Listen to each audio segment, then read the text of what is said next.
From the tombs of ancient Egypt to the candlelit clinics of Victorian London, one creature slithered through the annals of medicine, the leech. For over 3,000 years, these blood-sucking worms were hailed as healers, used to draw out bad blood, balance the body's humors, and cure everything from fevers to madness. In the 19th century, Britain imported over 40 million leeches a year, applying them to throats, temples, and even more intimate places. Doctors had special chairs with holes for rectal leeching, and patients endured the bite of Hirudo medicinalis in the name of health. But behind the sterile tools and Latin prescriptions was a gruesome truth. This was medicine at its most primal. So why did leech therapy become a global craze? And could it actually work? In the blistering heat of the Nile Valley, where reeds whispered along the banks of the river and crocodiles slid silently beneath the water's skin, an ancient people first noticed the strange appetite of the leech. It was a creature both humble and terrifying, a worm-like body, glistening with moisture, that attached itself without pain, yet left behind a trail of blood. To the Egyptians of the Old Kingdom, nothing in nature was meaningless. If the ibis could symbolize wisdom, if the scarab beetle could embody the cycle of rebirth, then surely the leech too carried a secret from the gods. And that secret, they believed, was power over life and disease. The earliest records of leech therapy are found in Egyptian medical papyri dated to around 1500 BCE, where hieroglyphs describe the removal of impure blood by allowing leeches to feed. To them, illness was often seen as a corruption of the body's vital fluids, an imbalance that could be corrected by letting blood escape. The leech offered a precise and natural tool, less brutal than the knife, more subtle than the lancet. Priests in white linen robes would summon these small, slippery servants from jars of river water, pressing them gently against the skin of a fevered noble or a peasant plagued by swelling. Slowly, silently, the leech would gorge itself, its body swelling like an expanding wineskin, while the patient drifted into a state of both horror and hope. This belief did not arise in isolation. Across Mesopotamia, scribes carved cuneiform texts that echoed similar ideas of purging illness through the expulsion of blood. The body, they wrote, was a vessel filled with life force, and when corrupted it demanded cleansing. The leech was not merely an animal, but an instrument chosen by the divine to restore order. These beliefs were strengthened by the empirical. After all, when a swollen limb shrank after leech application, or when a fever seemed to break, who could deny the evidence of healing? That such improvement may have been coincidental, or due to the body's natural recovery, was invisible to ancient eyes. By the time of the Greeks, leech therapy had already seeped into the foundation of medicine. Hippocrates, the father of medicine, did not dwell extensively on leeches, but his humoral theory, later refined by Galen, provided the intellectual scaffolding upon which leech therapy would climb to global dominance. According to humoralism, the body was governed by four fluids: blood, phlegm, black bile, and yellow bile. Health was balance, disease was imbalance. Blood, being the most abundant, was often suspected of excess. Thus, removing it seemed logical. The leech, with its gentle, almost surgical precision, became the natural ally of physicians who believed they were restoring harmony. What is striking about these earliest uses is the duality of fear and fascination. To witness a leech at work was to confront nature's horror. A creeping, sucking parasite whose hunger could not be negotiated. And yet, within that very revulsion lay its sacred potential. Many ancient healers even considered the painlessness of the leech bite to be a sign of divine intent, as if the gods had designed this creature to serve humankind's ailments. It was both tool and totem, despised and revered. Egyptian tomb art reveals scenes of medical procedures where jars, possibly containing leeches, are placed beside patients. The Ebers Papyrus, one of the oldest medical documents in existence, mentions bloodletting practices that align with the logic of leech use. Though the text is fragmentary, scholars suspect that leeches were invoked for conditions ranging from fevers to headaches, from bad humors of the womb to gout. In each case, the principle remained the same: bad blood out, balance restored. But there is another layer to this history, one less often told. In many societies, including India, where Ayurveda flourished, leeches became not only tools of medicine but also metaphors in poetry and philosophy. Sanskrit texts describe their use in the therapy called raktamokshana, the release of blood. Physicians categorized leeches into poisonous and non-poisonous varieties, carefully selecting only the latter for treatment. They described methods for cleaning, preserving, and applying leeches, demonstrating a level of sophistication that reveals how deeply integrated these creatures had become in the medical imagination. One can imagine the scene. A healer seated cross-legged in the courtyard of an Indian palace, his instruments laid out on a cloth. A patient approaches, afflicted by boils or poisoned by a snake bite. The healer lifts a leech from its earthen jar, its body writhing like a ribbon of shadow. He places it upon the inflamed flesh. At first, nothing. Then, with a subtle flexing of its jaw, armed with 3 tiny saw-blade teeth, the leech pierces the skin. Saliva laced with hirutin, a natural anticoagulant, seeps into the wound, keeping the blood flowing. The leech swells, darkens, and after a time it drops off, satiated. The patient is left weakened but cleansed. Around this ritual, myths bloom, that the leech drinks not only blood but disease itself, sucking out the corruption and leaving only health. This mixture of myth, medicine, and observation is the essence of humanity's relationship with leeches. From the Nile to the Ganges, from the clay tablets of Babylon to the scrolls of Greece, one pattern emerges. The belief that illness could be expelled, that nature had provided an agent to draw out evil from the body. To modern readers, the practice may seem grotesque, yet within its logic lies a profound truth about the human condition. Faced with suffering, ancient peoples refused passivity. They turned to the creatures of their rivers and marshes, grasping for control over fate with whatever tools the world offered. And so, leech therapy was born not out of ignorance alone, but out of ingenuity, ritual, and desperate hope. It would not remain confined to antiquity.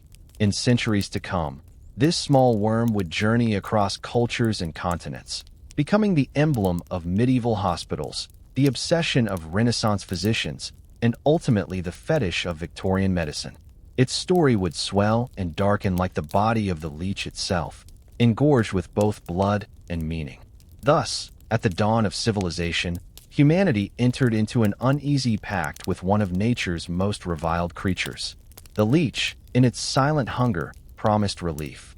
Whether that relief was genuine or illusory mattered less than the belief it inspired. For in medicine, as in life, belief can be as powerful as cure.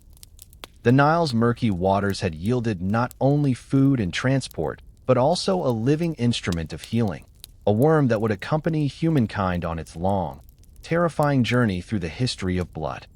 The torch of civilization, carried westward from the banks of the Nile and the plains of Mesopotamia, found new flame in the marble courtyards of Greece and the colonnaded streets of Rome.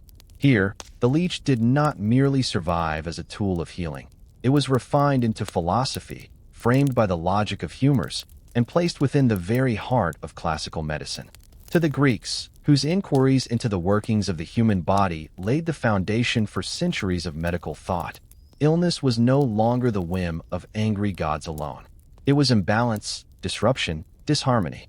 And if disease could be understood in the language of balance, then blood, the river of life, was both blessing and danger.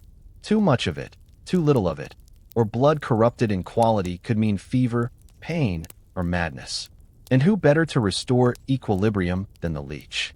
Hippocrates himself, though sparing in references to leeches, was the architect of a worldview in which their use made sense.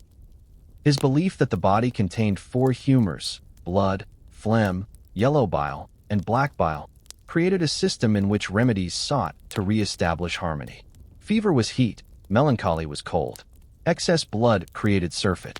By the time of Galen, the brilliant and controversial physician of the 2nd century CE, this theory had blossomed into a vast lattice of medical logic. Galen, physician to emperors, believed that nearly every illness could be treated by bloodletting.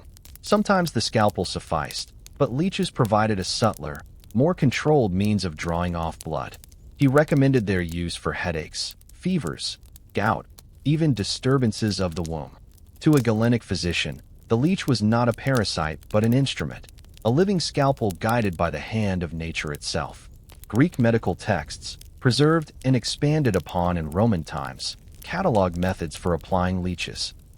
Physicians advised placing them behind the ears for migraines, on swollen limbs for dropsy, on the chest for lung ailments. They described how to coax a leech into releasing its grip by sprinkling salt or vinegar, and how to care for wounds so they would continue to bleed after the leech had fallen away, thus maximizing the purge. These were not crude experiments, but carefully codified procedures, repeated in the lecture halls of Alexandria and in the bustling forums of Rome. Archaeological evidence further confirms their place in classical life. Roman surgical instruments, recovered from Pompeii and other sites, include small jars and vessels believed to have been used for leech storage. Murals and mosaics occasionally depict medical scenes where jars of water, perhaps containing leeches, stand beside physicians in their white robes. This was medicine at once scientific and symbolic. The physician's knowledge intertwined with the belief in nature's capacity to heal through its smallest creatures. Yet there is something unsettling in imagining the leech within Rome's glittering palaces or among the columns of Greek temples. Picture a senator of the Republic, racked with gout, reclining on a couch while a physician presses leeches to his inflamed feet. Or a patrician matron, pale and feverish, her maidservants fanning her while dark worms cling silently to her skin, swelling with her lifeblood. To the elite, leeches were evidence of civilization's mastery of suffering. To the poor, they were often the only medicine affordable, a river creature plucked from a stream, transformed into a healer by necessity. Rome's obsession with order and control extended to medicine. Blood was not merely fluid. It was a measure of citizenship, vitality, even morality. The act of drawing it out, then, was not barbarism but purification. Roman physicians, inheriting Greek philosophy, wrote with confidence about when and how much blood to remove. They measured the strength of the patient, the season of the year, even the phase of the moon, for the cosmos itself was thought to influence the humors. The leech was both servant and symbol, small enough to obey, mysterious enough to evoke reverence, and efficient enough to be trusted. But there were limits. Even in the ancient world, doubts arose. Some physicians warned that excessive bleeding could weaken the patient fatally. Others noted that not all conditions improved. Skepticism grew at the edges of practice, but the allure of humoral balance was too strong. For centuries, the leech remained central to classical medicine, defended not only by tradition but by the occasional success that seemed undeniable. It is important to remember that leech therapy was not superstition in the eyes of its practitioners. It was the most rational, evidence-based medicine they knew. When a fever broke after bleeding, it seemed proof. When a swelling diminished, it was victory. That some patients worsened or died was attributed not to the therapy itself, but to errors in timing, dosage, or the inscrutable will of the gods. The worldview that sustained leechcraft in Greece and Rome was therefore not one of blind faith, but of logical conviction, a logic we now see as flawed, yet one that shaped the medical landscape for nearly 2 millennia. As the Roman Empire expanded, so too did its medical practices. Leech therapy traveled along roads and sea routes, carried by physicians and traders to the far corners of Europe, North Africa, and Asia Minor. In the bustling markets of Antioch, in the garrisons of Britannia, in the villas of Gaul, leeches found their way into jars of water, waiting to be pressed against the sick. They were living medicine, easily transported, endlessly renewable. Wherever Rome reached, so too did the humoral logic of bleeding, and so too did the leech. And when Rome fell, its medical legacy, preserved in texts, copied in monasteries, and translated by Islamic scholars, would ensure that leechcraft did not perish with the empire. Instead, it would be reborn in medieval hospitals, thrive in Renaissance courts, and achieve its darkest triumph in the frenzied medical markets of the Victorian age. But all of that lay in the future. For now, in marble halls and shaded gardens, in the shadows of temples and the echoing chambers of baths, the leech thrived. A silent, creeping reminder that in the pursuit of health, humanity has often embraced the terrifying as salvation. Thus, the Greeks and Romans bequeathed to the world not only their philosophy, architecture, and law, but also their faith in balance restored through blood. The leech, nourished by their logic, became immortal in medicine's imagination. It would take centuries and untold suffering to unseat it.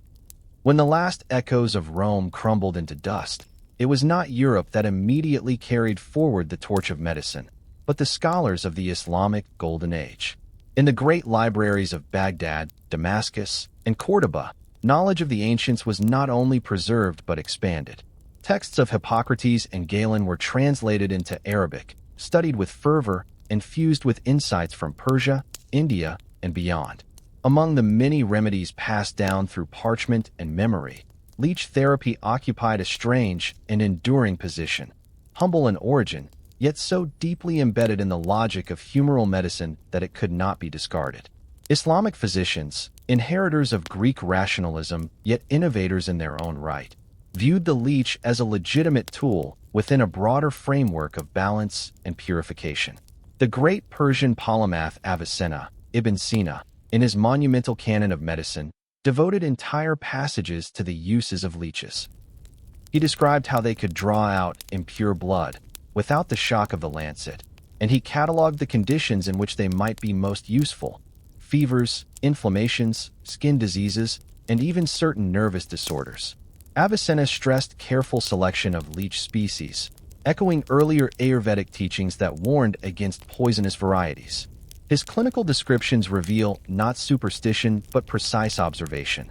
The leech's bite was gentle, its saliva contained substances that prevented clotting, and its appetite could be harnessed to therapeutic ends. In the hospitals of Baghdad and Cairo, those early institutions where medicine began to separate itself from religious ritual, patients lay beneath vaulted arches as physicians applied leeches to their swollen limbs or inflamed faces. The atmosphere was not one of horror but of discipline, for medicine in the Islamic world was a craft of reason, structured by observation, guided by ethical codes, and supported by royal patronage. The leech, in this context, became not a symbol of fear but of refinement, a living instrument in the physician's hand. As Islamic knowledge filtered into medieval Europe through Spain and Sicily, leechcraft was reborn in the cloisters of Christian monasteries. Monks, often the only literate members of their communities, became the guardians of medicine. In scriptoria where candles flickered over vellum, they copied not only the scriptures but also the treatises of Galen and Avicenna. Their herb gardens grew not just sage and thyme, but jars of river creatures, awaiting their moment of service. It was in medieval Europe that the leech truly became a ubiquitous presence in healing. The prevailing worldview was steeped in the humors. Disease was imbalance, and bloodletting was the universal cure. While physicians of noble courts wielded golden lancets, village healers and barber surgeons turned to the leech. Its application required no surgical training, no costly instrument, only a steady hand and access to a swamp or stream. Thus, the leech became democratized medicine, accessible to noble and peasant alike. Imagine a medieval village, the streets muddy, the air thick with the scent of hearth smoke. A child lies feverish in a cottage of wattle and daub.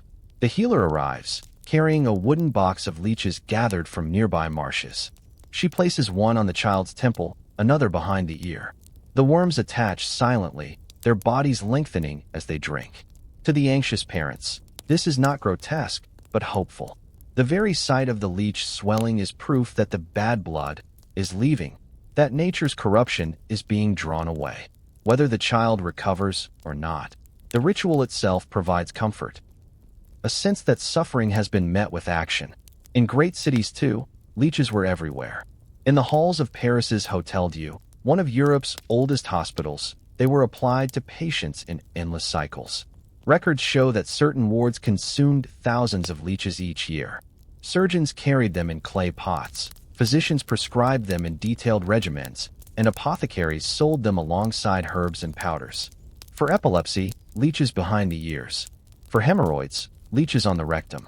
For headaches, leeches on the scalp. For hysteria, leeches even applied to the cervix. No part of the body was sacred from their embrace. The cultural imagination of medieval Europe embraced the leech with ambivalence. On the one hand, it was a feared parasite, invoked in curses and warnings. On the other, it was a creature imbued with divine purpose, believed to cleanse as Christ's blood cleansed sin. Medical manuscripts often depicted leeches in detailed illustrations, swimming in jars or attached to patients' limbs, a testament to their everyday familiarity. The paradox was stark. The same creature that repelled also reassured. Yet, as in the ancient world, doubt lingered at the margins. Some physicians warned against overuse, noting that excessive bloodletting left patients weak, pale, and closer to death than to health. Critics observed that outcomes were inconsistent, that patients bled by leeches often died as readily as those untreated. But in a world where disease was poorly understood and epidemics ravaged whole towns, leeches offered at least the semblance of control. When the Black Death swept through Europe in the 14th century, physicians bled victims desperately, pressing leeches to buboes and veins, hoping to draw out the invisible poison. Of course, it failed. But at the time, the failure was attributed not to the therapy itself, but to the overwhelming force of the plague. By the late Middle Ages, leech therapy had become an institution, woven into the very fabric of medical practice. Medical students at Salerno and Montpellier studied their use alongside texts of Galen and Avicenna. Monks in their infirmaries kept jars filled with them, replenished by novices sent to marshes. And traveling barber surgeons, those itinerant practitioners who cut hair, pulled teeth, and performed minor surgeries, carried leeches as part of their essential kit. What is remarkable is not that leech therapy endured, but that it became so entrenched that to question it was nearly heretical. For centuries, the leech was medicine. To heal meant to bleed, and to bleed meant to summon the small black worm from its watery home. The very sight of one attaching to flesh was proof of a physician's craft, a reassurance to the patient that their suffering was not ignored. Thus, through the Islamic Golden Age and into medieval Europe, the leech transcended its swamp-born origins to become a creature of learning, discipline, and ritual. It bridged worlds, between pagan antiquity and Christian Europe, between superstition and science, between horror and healing. Its presence in both grand hospitals and humble cottages testified to its universality. And its story, far from ending, was only gathering momentum. For in the centuries to come, as Renaissance learning dawned and scientific curiosity deepened, the leech would not be cast aside. It would thrive, becoming the very emblem of medicine's darker fascination with blood. The Renaissance, that great rebirth of art and learning, swept across Europe like a cleansing tide. Statues of antiquity were dug from the soil, manuscripts long forgotten were translated and studied, and the human body itself became the subject of intense fascination. In Florence and Padua, in Paris and London, men and women gazed anew at the intricacies of flesh and bone, painting, dissecting, and cataloging with a fervor unseen since Greece and Rome. Yet amid this dazzling illumination, old shadows persisted. Among them was the conviction that health resided in balance, that disease came from disorder, and that bloodletting, ancient, tried, and endlessly rationalized, remained the surest way to restore harmony. And if the scalpel or lancet risked excess, then the leech, with its patient and precise hunger, seemed a natural ally of the Renaissance physician. The Renaissance did not discard leeches, but rather elevated them. Medical schools, now proliferating under the patronage of princes and city-states, taught their use with renewed vigor. Dissection halls filled with the scent of formaldehyde and candle smoke, but alongside the grand demonstrations of musculature and the circulation of blood, students learned the practical art of applying leeches to living patients. These young physicians, robed in black, carried in their minds the dual inheritance of Galen and Avicenna. The humoral theory still dominant, the leech still essential. What changed in this age was not the theory but the context. The Renaissance adored classification. Naturalists like Conrad Gessner and Ulysses Aldrovandi cataloged every beast, bird, and worm known to them, producing volumes of illustrated natural histories. The leech, once an obscure parasite, now found its place in the taxonomy of knowledge. Gessner's woodcuts depicted it with careful precision, its rings etched, its slimy body stretched across the page. Scholars recorded its habitats, its varieties, its methods of feeding. They wrote not only of its use in medicine, but of its natural life, transforming it from mere tool into subject of study. In this sense, the Renaissance both glorified and demystified the leech. It was no longer a symbol or omen, but an organism, one among many, yet imbued with medical purpose. Meanwhile, physicians of the Renaissance multiplied the applications of leech therapy. For nosebleeds, they applied leeches inside the nostrils. For sore throats, to the tonsils. For melancholy, to the forehead. For obesity, to the thighs. There was scarcely a condition untouched by their bite. Some physicians argued for subtlety, advocating only a few leeches at a time, while others prescribed dozens, allowing patients to be covered in writhing worms until blood poured freely. Manuals of the 16th and 17th centuries described these procedures with chilling confidence, their authors convinced they were following nature's own logic. It is here that we glimpse the paradox of Renaissance medicine. A culture capable of painting the Mona Lisa, charting the stars, and constructing the first telescopes was also capable of covering a patient's face with leeches in the hope of curing migraine. It was a world straddling the ancient and the modern, dazzled by reason but shackled to tradition. The humoral theory, though questioned by some, remained too elegant to abandon. And so long as balance was the goal, the leech remained indispensable. Consider the hospitals of Renaissance Italy, their courtyards alive with fountains and cloisters, their wards lined with rows of beds. Patients with fevers, convulsions, or melancholia were bled repeatedly. Physicians, their knowledge burnished by university degrees, carried jars filled with leeches collected from rivers. They applied them with ceremony, watched them feed until distended, then coaxed them off with salt or smoke. Blood flowed, bowls filled, and the logic of balance was satisfied. That some patients fainted or died from the loss was unfortunate, but often attributed to the severity of the disease itself, never to the treatment. Yet the Renaissance also planted seeds of doubt. As anatomical studies deepened, some physicians began to notice that excessive bloodletting weakened rather than healed. The circulation of blood, first theorized by William Harvey in the early 17th century, would eventually unravel the very logic upon which leech therapy depended. If blood moved in a closed circuit, if it nourished every part of the body continuously, then how could its removal restore balance? For Harvey's discovery, however, came too late to dethrone the leech immediately. Instead, the revelation created tension. Physicians now knew more, yet still clung to ancient practices. It was as if knowledge itself could not move faster than tradition's shadow. In this period, leech gathering became a profession across Europe. Women and children waded into marshes barefoot, allowing leeches to attach so they could be harvested, a practice both dangerous and degrading. These leech collectors supplied apothecaries and physicians, who in turn supplied the sick. The trade became so vast that in some regions marshes were stripped nearly bare. The leech, once abundant, grew scarce, even as demand surged. By the late Renaissance, the small black worm had become not only a medical instrument, but a commodity, bought and sold in the markets of Venice, Paris, and London. Culturally, the leech remained a symbol of ambivalence. Poets invoked it as metaphor for greed or corruption. Bloodsuckers became shorthand for exploiters. Yet in the physician's hand, the same creature symbolized healing. This duality echoed through Renaissance thought, where beauty and horror often intertwined.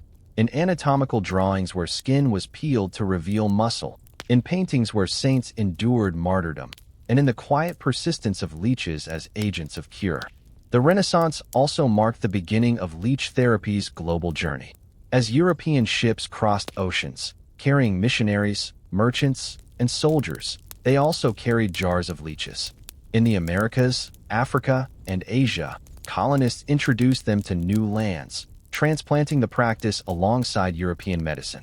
The leech thus became a world traveler, a parasite turned emissary of civilization, its dark body swimming in jars from Lisbon to Lima, from Seville to Manila. Wherever European influence reached, the leech followed. By the dawn of the 17th century, the stage was set for the leech's greatest triumph and greatest excess. The discoveries of the Renaissance had sharpened medicine, but had not yet broken free from Galen's spell.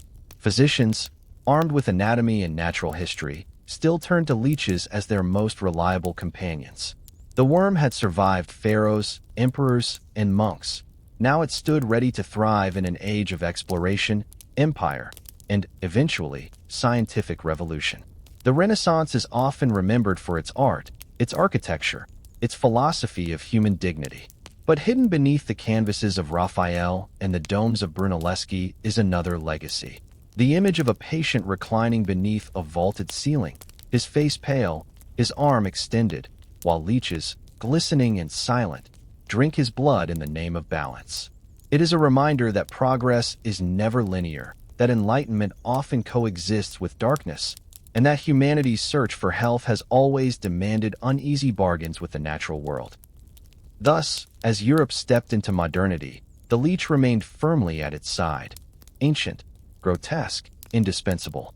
A worm born of mud and shadow, yet ennobled by human desperation.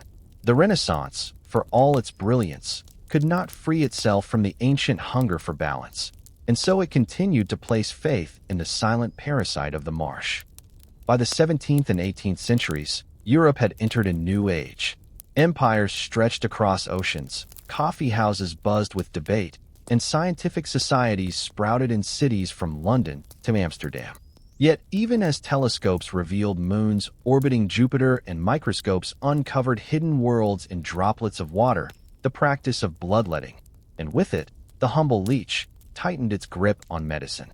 What had once been a tool of priests and philosophers was now transformed into a commodity, traded across borders, hoarded in apothecaries, and consumed by hospitals at a scale unimaginable in antiquity. The leech had become not just an instrument of healing, but a currency in the economy of health. The transformation was driven by two forces: the persistence of humoral theory and the growth of Europe's commercial networks. Physicians, still convinced that excess blood poisoned the body, prescribed leeches for nearly every ailment. Fevers, inflammations, nervous disorders, gout, apoplexy, even bad tempers. Meanwhile, the expansion of trade created a supply chain for these ravenous worms. Apothecaries, the forerunners of modern pharmacists, became the key middlemen. Their shelves, lined with jars of dried herbs, powders, and tinctures, now featured rows of glass containers filled with water and writhing, dark bodies. Customers could purchase leeches as readily as they bought cinnamon, tobacco, or quinine.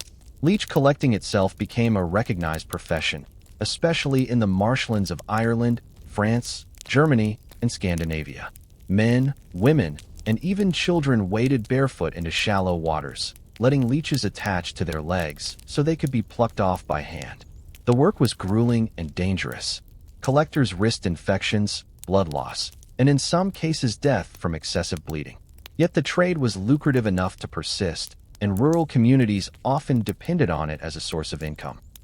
In some regions, leech collecting became so intense that local populations of the animals dwindled, forcing traders to look farther afield. By the early 18th century, millions of leeches were being harvested annually to feed Europe's growing medical demand. The apothecaries, meanwhile, treated leeches as carefully as any precious stock. Manuals instructed them on how to store the creatures in clean water, how to change that water regularly, and how to refresh leeches by sprinkling sand or moss to simulate their natural habitat. Some texts even advised fasting leeches before sale, ensuring that they would feed vigorously when applied to a patient. In this way, the leech became a living product, curated and marketed like fine wine or exotic spice. Hospitals, too, consumed leeches at astonishing rates. Records from Paris's Hotel Dieu in the 18th century show that tens of thousands of leeches were used annually. Physicians prescribed them for everything from childbirth complications to mental illness. Leeches were applied behind the ears for earaches, on the abdomen for digestive disorders, on the throat for croup, on the eyelids for eye infections. There seemed no part of the body immune to their touch. The sheer volume of consumption transformed the leech into a critical part of hospital budgets, and shortages often led to price surges that strained institutions. This frenzy reached its zenith in France, where the medical establishment embraced leech therapy with particular fervor. French physicians developed elaborate regimens involving dozens, sometimes hundreds, of leeches applied to a single patient over the course of treatment. A man suffering from pneumonia might be covered in them, his chest black with wriggling parasites, his blood dripping into basins beneath the bed. The patient's pale face, the sheets stained crimson, the jars of swollen leeches carried away to be discarded. These became the common scenes of 18th-century hospitals. It was medicine not only practiced but staged, a ritual of blood that reassured both physician and patient that action was being taken. Naturally, this massive demand fueled international trade. By the late 18th century, leeches were being imported into Western Europe from Russia, the Ottoman Empire, and beyond. In markets of Constantinople, bales of dried herbs and sacks of spices were joined by crates of live leeches, shipped in damp moss to ensure survival. Some merchants grew wealthy supplying these creatures to France, Britain, and Germany. Others warned of overharvesting. As marshes once teeming with leeches were stripped bare, their populations unable to recover. Yet the hunger of medicine was insatiable, and commerce provided the means to satisfy it. Culturally, the leech trade carried ambivalence. Satirists lampooned physicians as parasites themselves, comparing their endless prescriptions for bleeding to the endless hunger of the leech. Political pamphlets used the worm as a metaphor for corruption and exploitation. Tax collectors were leeches on the people, monarchs leeches on the state. Yet these metaphors only deepened the creature's symbolic power, for in the physician's hand the same leech remained a promise of healing. The paradox persisted. The leech was despised in rhetoric, yet indispensable in practice. The medical literature of the time reflects both confidence and unease. Some physicians boasted of miraculous recoveries following leech therapy, citing cases where fevers broke, swelling subsided, or madness calmed. Others noted failures, patients who bled to exhaustion, women who miscarried after excessive bloodletting, children who weakened fatally. Yet the failures rarely discredited the practice itself. Instead, they were explained as misapplications. Too many leeches, too few, applied at the wrong time, to the wrong place. The solution, inevitably, was not to abandon leeches but to refine their use. By the dawn of the 19th century, leech therapy had become so central to medicine that it was sometimes described as a universal cure. The apothecary's jar, filled with its dark, wriggling cargo, symbolized both the progress and the stubbornness of early modern medicine. For in an age of microscopes and voyages of discovery, when science was prying open the secrets of the cosmos, Europe's hospitals still depended on creatures of the swamp. This was the paradox of the early modern world: progress alongside persistence, innovation entwined with tradition. The leech trade embodied it perfectly, a commerce as global as sugar or coffee, sustained by beliefs as old as the pyramids. The apothecary's gold was not metal or spice, but the living, bloodthirsty worm. Its price would rise and fall, its markets expand and contract, but its presence in medicine was unshakable. What the physicians of this era could not yet know was that the 19th century would push leech therapy to heights never before seen, turning their obsession into an epidemic, a craze that devoured entire nation supplies. The small parasite, already commodified, would soon become a creature of empire, speculation, and mania. And when its reign finally collapsed, the cost would be measured not only in fortunes lost, but in lives drained. For now, in the candlelit shops of apothecaries, in the damp marshes where collectors waited, and in the echoing wards of hospitals, the leech reigned supreme, an ancient parasite transformed into the lifeblood of modern medicine's marketplace. By the opening decades of the 19th century, Europe stood at the crossroads of enlightenment and empire. Steam engines shrieked across the landscape, factories churned smoke into the sky, and revolutions both political and industrial reshaped the continent. Medicine, too, was in flux. Chemistry was unraveling the secrets of elements. Microscopy was revealing unseen organisms, and hospitals were transforming from charitable refuges into scientific institutions. Yet amid this whirlwind of progress, one of the oldest practices in the history of healing reached its apex. The 19th century would not diminish leech therapy, it would exalt it to a fever pitch. Nowhere was this more apparent than in France, where the leech became not merely a tool of medicine but a national obsession, consuming millions of lives and draining millions of liters of blood. The spark of this frenzy was the French physician François-Joseph Victor Broussais. Charismatic, confident, and deeply influential, Broussais rose to prominence in the early decades of the century by championing a radical interpretation of disease. He rejected the traditional four-humor framework, yet he clung to the central conviction that illness stemmed from imbalance, specifically inflammation. According to Broussais, nearly every disease, from fevers to mental illness, was rooted in excessive irritation of the body's organs. And the surest way to calm that inflammation, he declared, was through bloodletting. Not with the scalpel, which was crude and imprecise, but with the leech, nature's perfect instrument of depletion. Broussais was no fringe figure. He became a professor at the University of Paris, his lectures drawing throngs of students who packed the halls to hear his fiery arguments. His theories resonated with a society captivated by rationalism and eager for decisive treatments. Soon, Parisian hospitals were inundated with leeches. Patients suffering from pneumonia, tuberculosis, rheumatism, or even mild fevers were covered in them.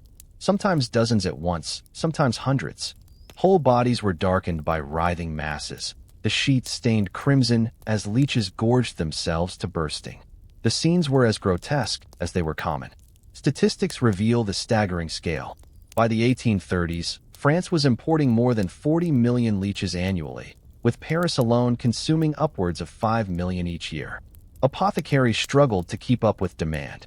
Marshes across Europe were stripped bare. Collectors in Ireland, Hungary, and Russia supplied the endless hunger of French medicine. Merchants grew rich, while peasants waded through swamps until their legs were raw, pulling the worms from their flesh to fill crates bound for Paris. It was, quite literally, a bleeding economy. The social consequences were immense.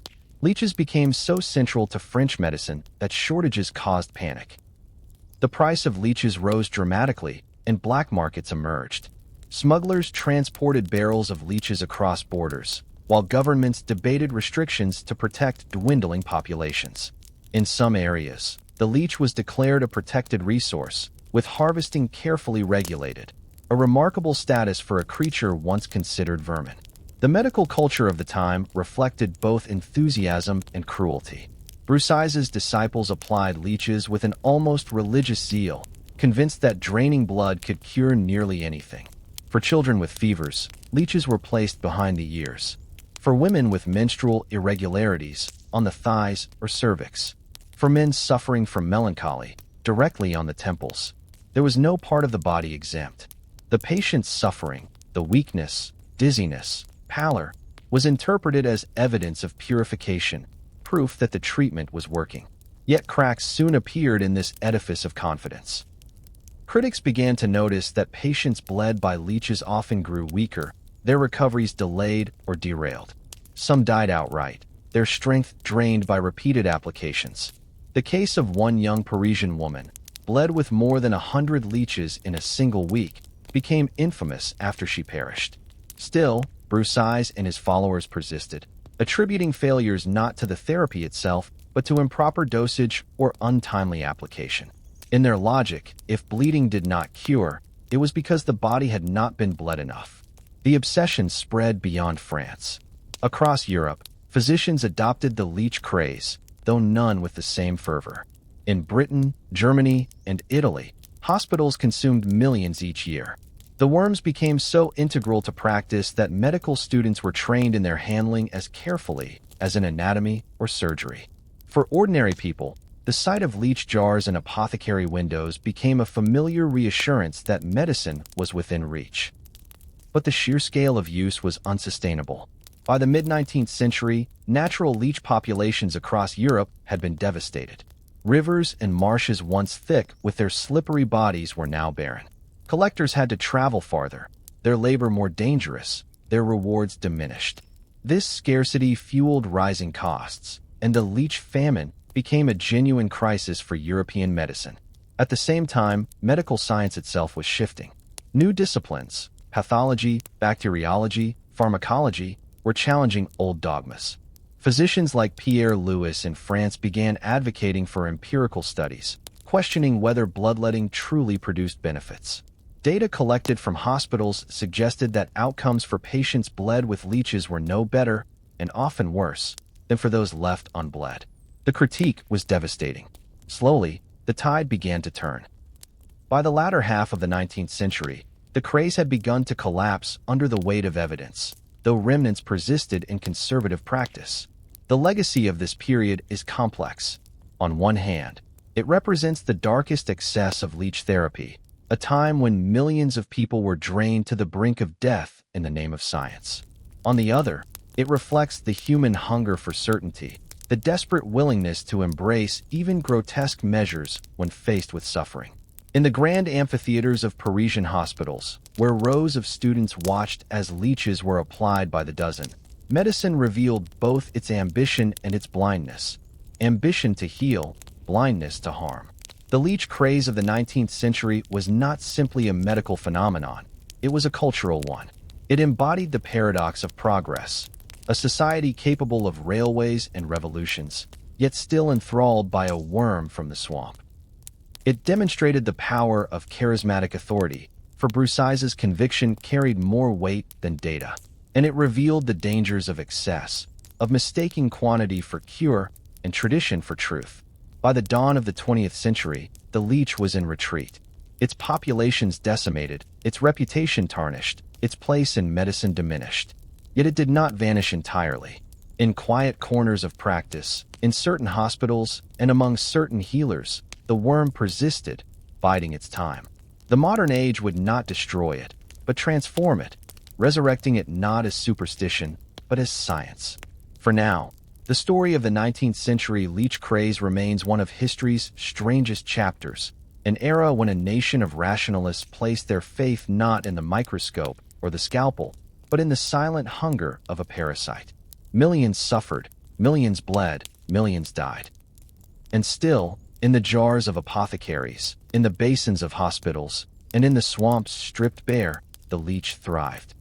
The mid-19th century marked the zenith of leech therapy's dominance, but with every peak comes the inevitability of decline. The very obsession that had propelled the leech into the center of European medicine also sowed the seeds of its downfall. For as the century advanced, new sciences emerged to challenge the ancient logic of humors and inflammations. The microscope, once a curiosity of the Renaissance, now revealed worlds that upended medical thinking. Bacteria, not excess blood, were increasingly seen as the cause of disease. The circulation of blood, mapped with precision by William Harvey 2 centuries earlier, was finally integrated into mainstream understanding. Against this backdrop of revelation, the leech began to look less like an instrument of science and more like a relic of superstition. The decline was neither sudden nor simple. For decades, physicians and patients alike remained loyal to the worm. Old habits lingered, traditions die slowly. But doubts multiplied. French medicine, once the epicenter of leech mania, became the stage for its undoing. The work of Pierre-Charles Alexander Louis, a physician in Paris, played a decisive role. Louis applied a new method, statistical analysis, to medicine. He studied outcomes systematically, recording the cases of patients treated with bloodletting and those left untreated. The results were stark. Bleeding offered no significant advantage. If anything, it worsened survival rates. Louis's conclusions, published in the 1830s and 1840s, shook the medical establishment. Though Broussais and his disciples resisted fiercely, the seeds of skepticism had been sown. Elsewhere, similar voices rose. In Britain, physicians at teaching hospitals began questioning the relentless application of leeches. Reports accumulated of patients weakened or killed by excessive bleeding. In Germany, clinical observation increasingly favored new approaches: diet, hygiene, rest, over depletion. The humoral theory that had anchored medicine for 2 millennia was beginning to crumble under the weight of empirical data. The decline was accelerated by scarcity.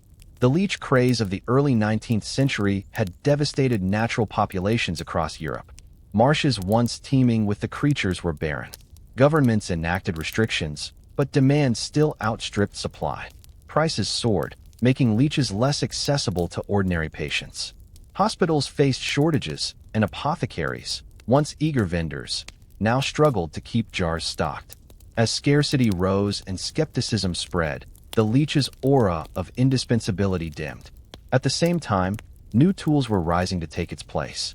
Advances in chemistry produced drugs that could reduce fevers and calm pain.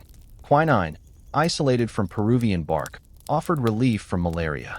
Ether and chloroform ushered in the age of anesthesia, revolutionizing surgery. Antiseptics, championed by Joseph Lister, reduced infection. These innovations made medicine less reliant on crude depletion. When a surgeon could remove a tumor without agonizing pain, or prevent gangrene with carbolic acid, the leech appeared primitive. The microscope, too, transformed medicine's vision. With the discoveries of Louis Pasteur and Robert Koch, the germ theory of disease gained acceptance. Illness was no longer seen as imbalance, but as invasion. Tiny organisms entering the body, multiplying, wreaking havoc. Bloodletting could not expel these intruders. Instead, hygiene, vaccination, and eventually antibiotics would become the new weapons. As germ theory took root, the logic of the leech collapsed. Yet decline was not universal. In rural areas, where modern medicine spread slowly, leeches remained in use. Villagers still gathered them from streams, still pressed them to fevers and swellings. In some hospitals, older physicians clung to them out of habit or conviction. Even as late as the 1880s, records show leech therapy being prescribed for pneumonia, headaches, and menstrual disorders. Tradition is resilient, especially when embodied in practice rather than theory. But culturally, the leech was now tainted. Satirists who had long mocked physicians as bloodsuckers now found their metaphors vindicated. Cartoons depicted doctors applying leeches indiscriminately, draining patients to death while claiming cure. The public, once reassured by the sight of jars filled with writhing worms, now grew skeptical, even hostile. Confidence was eroding. Medical education, too, shifted. Where once students learned the techniques of leech application, now they studied bacteriology, chemistry, and pathology. Laboratories replaced marshes as the training grounds of medicine. By the turn of the 20th century, the leech had been relegated to the margins, still present, but no longer central. And yet, the story is not one of simple extinction. Even in decline, the leech refused to vanish.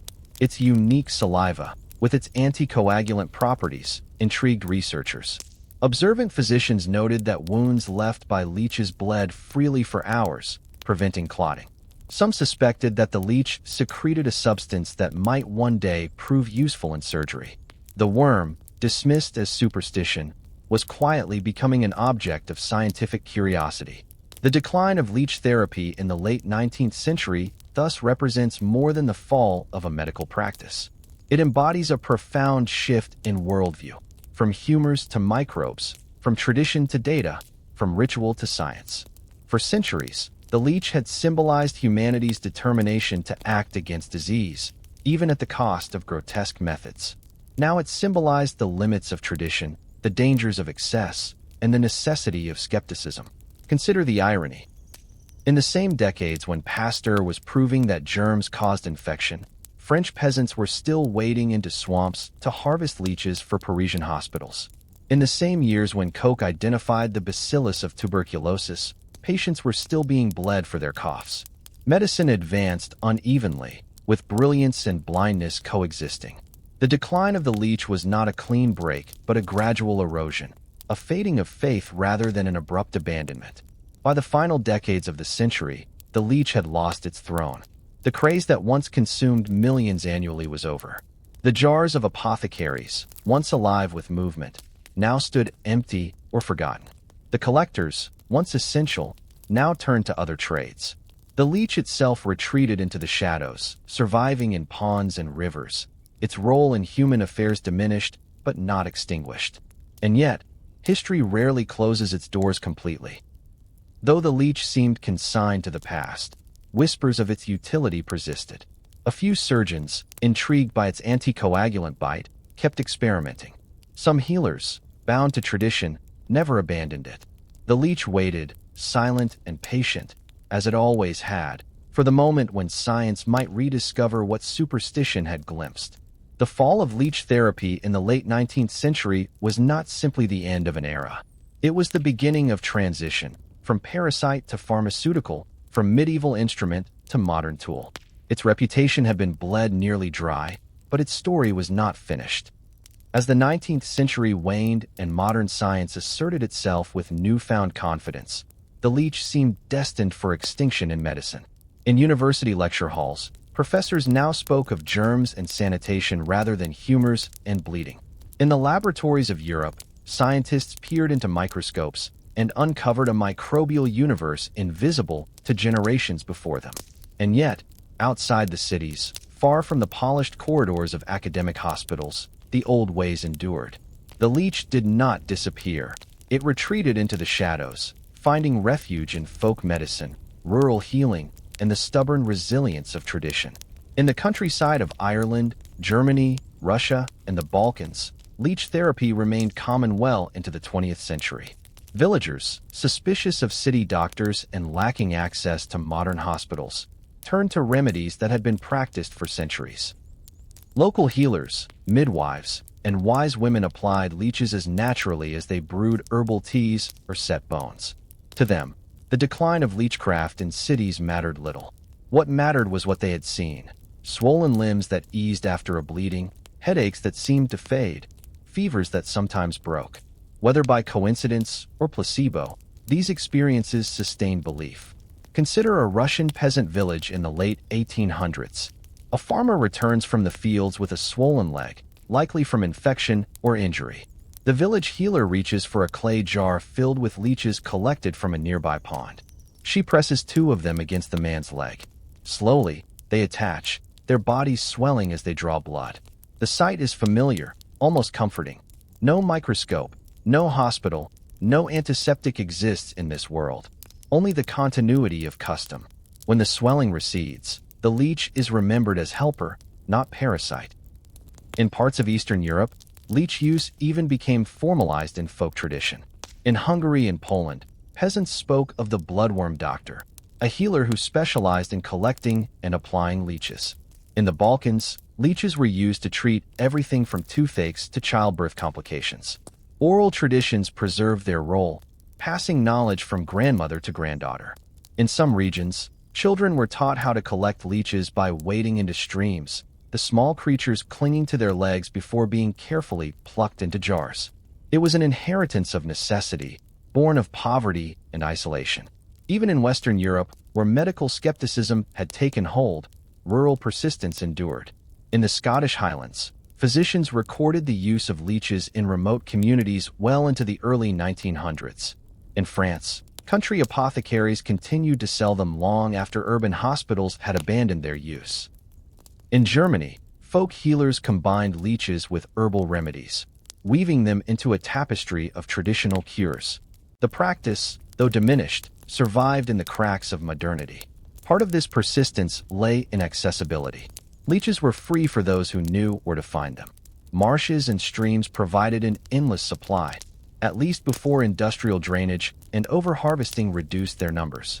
For the poor, who could not afford doctors' fees or expensive medicines, leeches remained a practical option. They required no education, no technology, no infrastructure, only the willingness to endure their bite. Another reason was cultural inertia. Medicine is not only science, it is ritual, belief, and trust. For generations, families had seen leeches applied in sickness and recovery. To abandon them was to abandon continuity, to sever the chain of tradition. The leech, grotesque though it was, symbolized care, a visible act taken against the terror of disease. In a world where illness often meant helplessness, the sight of a leech at work reassured that something was being done. This persistence was not limited to Europe. In India, leech therapy had deep roots in Ayurvedic medicine, where it was known as Jalakavacharana. Here, its survival was not merely rural but institutional. Traditional healers, working alongside modern physicians, continued to apply leeches for a variety of conditions: skin diseases, inflammations, even snake bites. In Ayurvedic hospitals, leeches were carefully selected, cleaned, and applied in controlled settings. The practice, far from disappearing, was codified and preserved. Similarly, in parts of the Middle East and North Africa, leeches retained a role in traditional medicine, their use sanctified by centuries of continuity. Meanwhile, in Western science, a small but growing interest in the leech never entirely disappeared. Surgeons, noting the anticoagulant properties of its saliva, speculated about possible applications in cases of blood clotting. Observations that leech wounds bled freely for hours intrigued researchers who wondered whether the creature might possess substances of pharmacological value. These inklings did not yet restore the leech to prominence, but they ensured that it was not forgotten entirely. Popular imagination also kept the leech alive. In literature and folklore, the worm remained a symbol of greed, exploitation, and fear. Political cartoons continued to depict corrupt officials as leeches sucking the lifeblood of the people. Poets invoked it as metaphor for parasitism. Yet alongside these negative images persisted a quieter respect, the acknowledgement that for countless generations, the leech had been a healer, however flawed. By the early 20th century, the place of the leech in modern medicine seemed almost entirely eclipsed. Laboratories and hospitals now boasted antiseptics, anesthetics, and vaccines. Pills and powders replaced jars of worms. The barber surgeon, once inseparable from his leeches, had vanished. Yet in the villages, in the marshes, in the traditions of rural healers and Ayurvedic practitioners, the leech endured. It was no longer the medicine of empires or universities. It was the medicine of margins, of shadows. The survival of leech therapy in this period reveals something profound about the nature of medical history. Progress is rarely absolute. Old practices rarely vanish overnight. Instead, they persist where modernity does not fully penetrate, where poverty demands cheap remedies, or where culture clings to ritual. The leech's persistence testifies to the resilience of belief and the pragmatism of necessity. Ironically, this survival in the shadows would prepare the leech for its eventual return. Had the creature vanished entirely, its reemergence in the late 20th century as a tool of modern microsurgery might never have occurred. But because villagers kept jars in their kitchens, because Ayurvedic doctors preserved their use in hospitals, because rural apothecaries still sold them in glass containers, the leech remained available when science finally came calling again. Thus, the late 19th and early 20th centuries represent not the end, but the liminal phase of leech therapy. Its decline from the grandeur of Parisian hospitals did not spell extinction. Instead, it was absorbed into folk practice, a ghostly survival that seemed insignificant at the time, but proved crucial to its story.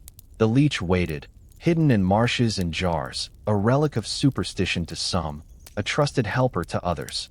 It had been dethroned, yet not destroyed. Its hunger was eternal, and so too was its place in human medicine. The 20th century dawned with the leech all but banished from the polished corridors of academic hospitals.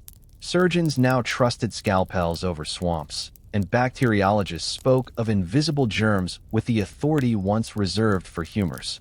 The worm of the marsh seemed consigned to superstition, lingering only in folk medicine and traditional systems like Ayurveda.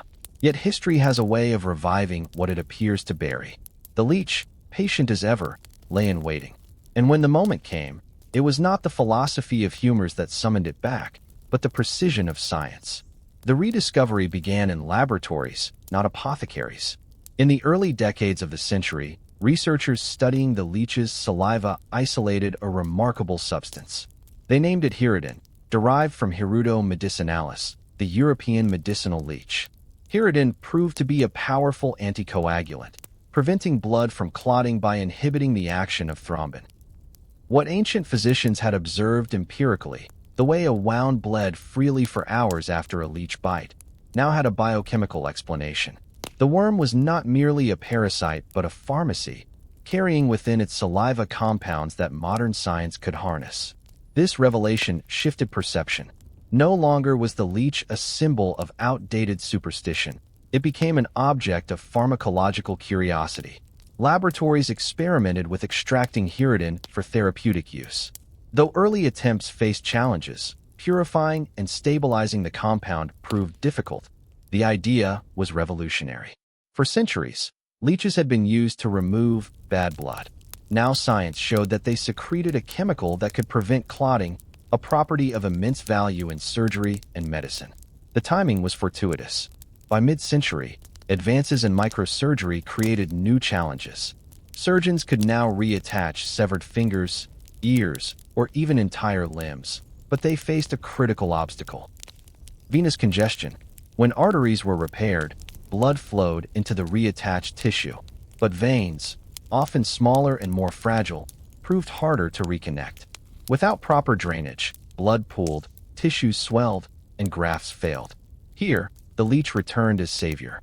Its bite not only removed excess blood, but, thanks to Hirudin, kept wounds bleeding long enough for new veins to form.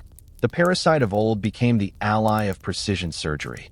Reports from the 1960s and 1970s confirmed the efficacy. Plastic and reconstructive surgeons across Europe and the United States began using leeches in cases of reattachment. Fingers that once would have blackened and died were saved. Ears, lips, and noses, torn in accidents or by violence, survived because of the worm's hunger. For patients, the sight of leeches crawling over their wounds was unsettling, yet the alternative, losing a limb or feature, made the horror tolerable. Once again, the leech demonstrated its power to inspire both revulsion and hope.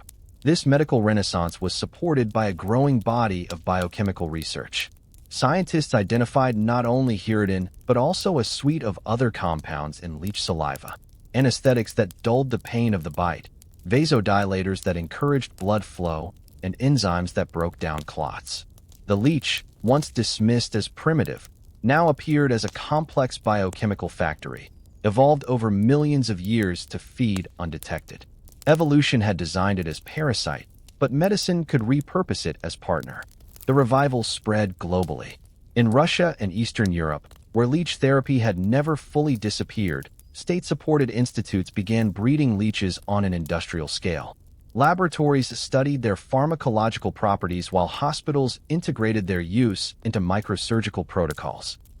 In the West, specialized companies emerged to supply surgeons with sterile, laboratory-raised leeches. Regulations were established to ensure safety, preventing the spread of infection and guaranteeing that leeches used in medicine were not merely plucked from swamps. The humble worm, once sold by apothecaries in jars, now entered the pharmaceutical age. Culturally, the return of the leech carried irony. Newspapers ran headlines marveling at the comeback of a creature once ridiculed as emblem of outdated medicine. Patients, at first horrified, often became advocates after witnessing its effectiveness. In interviews, many described their amazement at how something so grotesque could save a finger or restore a graft. Surgeons, pragmatic by necessity, spoke of leeches as biological instruments, no different in principle from scalpels or sutures, only alive. The stigma faded, replaced by cautious respect. Yet the revival was not without controversy. Critics argued that reliance on leeches revealed medicine's limits, that with all its technology, science still depended on a worm to do what no machine could. Ethical debates emerged over animal use, though leeches, being invertebrates, rarely stirred the same emotions as vertebrate test subjects. More serious were concerns about infection. Leeches carry symbiotic bacteria in their guts, Aeromonas hydrophila, that help digest blood. In some cases, these bacteria caused infections in patients. Surgeons responded by administering prophylactic antibiotics, integrating modern pharmaceuticals with ancient practice.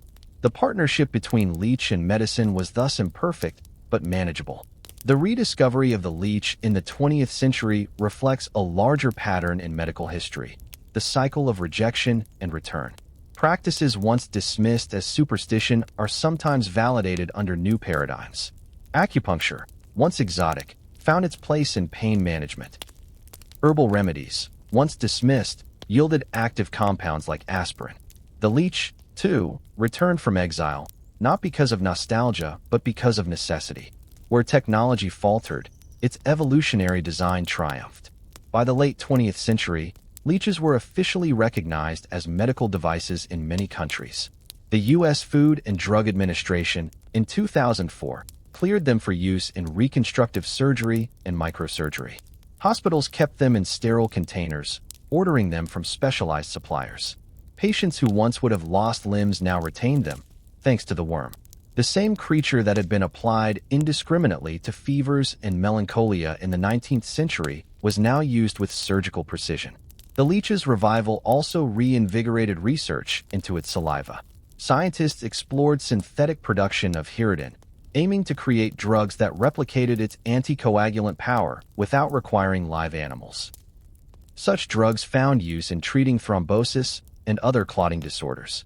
Meanwhile, the leech itself remained indispensable in certain surgeries, its mechanical action of sucking blood complementing its chemical gifts.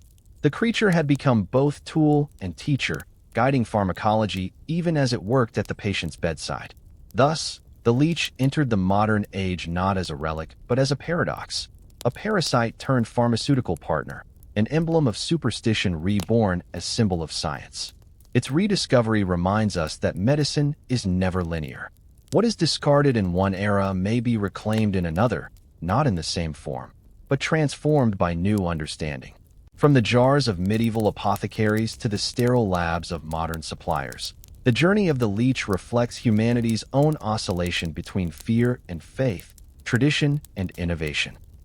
That a creature once mocked as medieval quackery could become essential to 21st century surgery is both humbling and profound. The leech did not change, our perception did. Evolution had armed it with tools long before we understood their value. And so, in the 20th century, the leech emerged from the shadows once more, no longer a symbol of excess and superstition, but a living bridge between the past and the future of medicine. Its bite, once dreaded, became salvation. Its hunger, once grotesque, became grace. Even as science reclaimed the leech in the 20th century, popular imagination remained haunted by its grotesque image. For millennia, the worm had slithered through folklore, poetry, and metaphor as a symbol of greed, exploitation, and corruption. Its very name became shorthand for the unscrupulous, the parasitic, the shamelessly dependent. To be called a leech was to be accused of draining others without giving in return. In language, as in medicine, the creature carried a paradox, despised as metaphor, respected as instrument. In the 20th century, as surgeons revived it for reconstructive miracles, society wrestled anew with its place, oscillating between horror and healing. The horror was deeply rooted. Literature across centuries had cast leeches as villains of the natural world. Romantic poets evoked them in imagery of decay and corruption. In Gothic novels, they became agents of the uncanny. Creatures that clung to flesh, hidden in dark pools, waiting to ambush the unwary traveler. The Victorians, already obsessed with blood, found in the leech a natural metaphor for vice. Dickens invoked them in his portraits of exploitative characters. Political cartoons of the era depicted aristocrats and tax collectors as bloated leeches sucking the lifeblood of the common people. The creature's slimy, writhing body became a symbol of the insatiable and the grotesque. This cultural shadow lingered into the modern age. Horror films of the mid-20th century often exploited the leech's unsettling presence. Attack of the Giant Leeches, 1959, a low-budget American thriller, imagined monstrous, human-sized versions lurking in swamps, preying on hapless victims. Such stories drew upon primal fears, the idea of unseen parasites clinging, sucking, draining vitality in the dark. For audiences, the leech symbolized nature's hidden menace, small but terrifyingly efficient. It was the antithesis of human control, and yet, parallel to this horror ran a quieter stream of fascination. Scientific documentaries and children's encyclopedias presented the leech not as monster, but as marvel. Nature programs revealed its intricate anatomy, its 3 jaws equipped with tiny teeth, its specialized saliva filled with anticoagulants and anesthetics. The very traits that made it terrifying also made it extraordinary. Teachers used it as an example of adaptation, of evolution's inventiveness. Slowly, the image of the leech as horror began to blur into the image of the leech as curiosity. The tension between horror and healing grew most vivid in the hospital ward. For patients undergoing reconstructive surgery, the sight of leeches writhing on a freshly reattached finger or ear was both revolting and miraculous. Newspapers covering these stories emphasized the paradox. Slimy savior, creepy crawlers save man's hand, parasites turned healers. Headlines danced between disgust and awe, reflecting society's ambivalence. Patients often described initial revulsion, tears, nausea, even refusal, before acceptance gave way to gratitude when the leeches succeeded. Horror turned into healing, but never without resistance. Popular culture continued to exploit this ambivalence. Cartoons lampooned corrupt officials as leeches, while medical dramas depicted their surprising return to surgery. Even comedy found a place for the worm. In one sketch from British television, a surgeon cheerfully applied leeches while his patient recoiled in terror, a satire that reflected real anxieties about the old colliding with the new. The joke worked precisely because the audience still felt the visceral disgust. But as decades passed, a subtle shift occurred. The very qualities once despised began to be reframed. Environmental movements, drawing attention to the fragility of ecosystems, highlighted the medicinal leech as an endangered species in Europe. Overharvesting and habitat loss had driven populations to decline dramatically. Conservationists argued that this maligned creature was not vermin but vital, both ecologically and medically. Protecting it became part of preserving biodiversity. Suddenly, the leech's survival was cast not as horror, but as heritage. Meanwhile, in alternative medicine, leeches enjoyed a curious revival. Beyond microsurgery, practitioners in Eastern Europe, Russia, and India promoted them for ailments ranging from arthritis to varicose veins. Clinics advertised hirudotherapy, emphasizing the natural, holistic qualities of leech saliva. In glossy brochures, the leech was no longer swamp vermin, but a biological healer, a natural alternative to synthetic drugs. Patients seeking non-traditional treatments found themselves embracing what their ancestors once feared. The worm's image, while still grotesque, became softened by the language of wellness and nature. The duality of horror and healing also found expression in art. Contemporary artists, fascinated by the leech's symbolism, incorporated it into installations and performances. Some highlighted its parasitic nature as metaphor for capitalism or exploitation. Others celebrated its medicinal power, framing it as emblem of renewal. Museums displayed jars of preserved leeches as both scientific specimens and cultural artifacts, inviting reflection on humanity's complicated relationship with the creature. In language, too, change crept in. While leech remained an insult, it was increasingly understood with irony. The insult acknowledged the creature's cultural weight, even as science rehabilitated its medical image. Politicians accused of leechness were mocked with cartoons showing literal worms attached to their victims. Satire now tinged with historical awareness rather than pure disgust. The leech had become a metaphor enriched by history. At the core of this transformation was the undeniable evidence of its utility. Every patient whose finger was saved, every ear restored, every graft that survived because of leech therapy chipped away at the stigma. Personal stories carried weight. A mother holding her child's hand, preserved thanks to a leech. A man smiling with his ear intact after an accident. A soldier whose limb was salvaged after trauma. All these accounts humanized the worm. Horror remained, but healing gained ground. The paradox endures even today. The leech is still shorthand for the parasitic and the grotesque, yet it also occupies a secure place in modern hospitals. Its image straddles extremes, reviled in metaphor, revered in practice. This dual role makes it one of the most symbolically potent creatures in human culture. Few other animals embody both disgust and salvation with such intensity. In the popular imagination, the leech reminds us of the blurred line between horror and healing. It is a creature that forces confrontation with discomfort, the sight of blood, the violation of skin, the intimacy of parasitism. Yet it also forces acknowledgement of nature's ingenuity, of evolution's strange gifts, of the possibility that salvation comes in unsettling forms. The leech unsettles precisely because it heals. Thus, the 20th century reshaped the worm not by erasing its horror, but by reframing it. It remains grotesque in appearance, parasitic in habit, and metaphorically toxic. But it is also indispensable in certain surgeries, rich in biochemical secrets, and valued in conservation. In the collective mind, it exists at once as monster and miracle, reviled and revered, a creeping reminder that healing is rarely free of horror.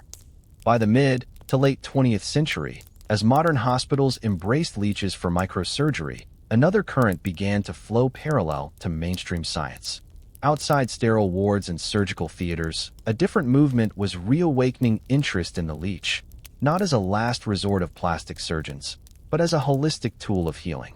This was the era of hirudotherapy, a revival of leech therapy as an alternative medicine, promising to harness the wisdom of the ancients while aligning with the modern yearning for natural cures. The timing was no accident. The 20th century was an age of both medical triumph and disillusionment. Antibiotics cured infections once considered fatal, vaccines eradicated diseases like smallpox, and surgery achieved feats that would have seemed miraculous a century earlier. Yet these triumphs carried shadows. Antibiotic resistance emerged, chronic diseases like hypertension and diabetes multiplied, and patients sometimes felt reduced to statistics in vast medical systems. In this climate, many people sought treatments that felt more natural, personal, and rooted in tradition. The leech, with its ancient pedigree and organic mystique, seemed perfectly suited for revival. Eastern Europe and Russia led the way. In the Soviet Union, where traditional medicine often coexisted with state-supported science, hirudotherapy became an established practice. Specialized clinics treated thousands of patients each year. Soviet researchers studied not only hirudin, but also the full spectrum of bioactive compounds in leech saliva, over 100 proteins and enzymes, each with potential therapeutic effects. They promoted leeches not just for surgical drainage, but for hypertension, varicose veins, arthritis, migraines, and even infertility.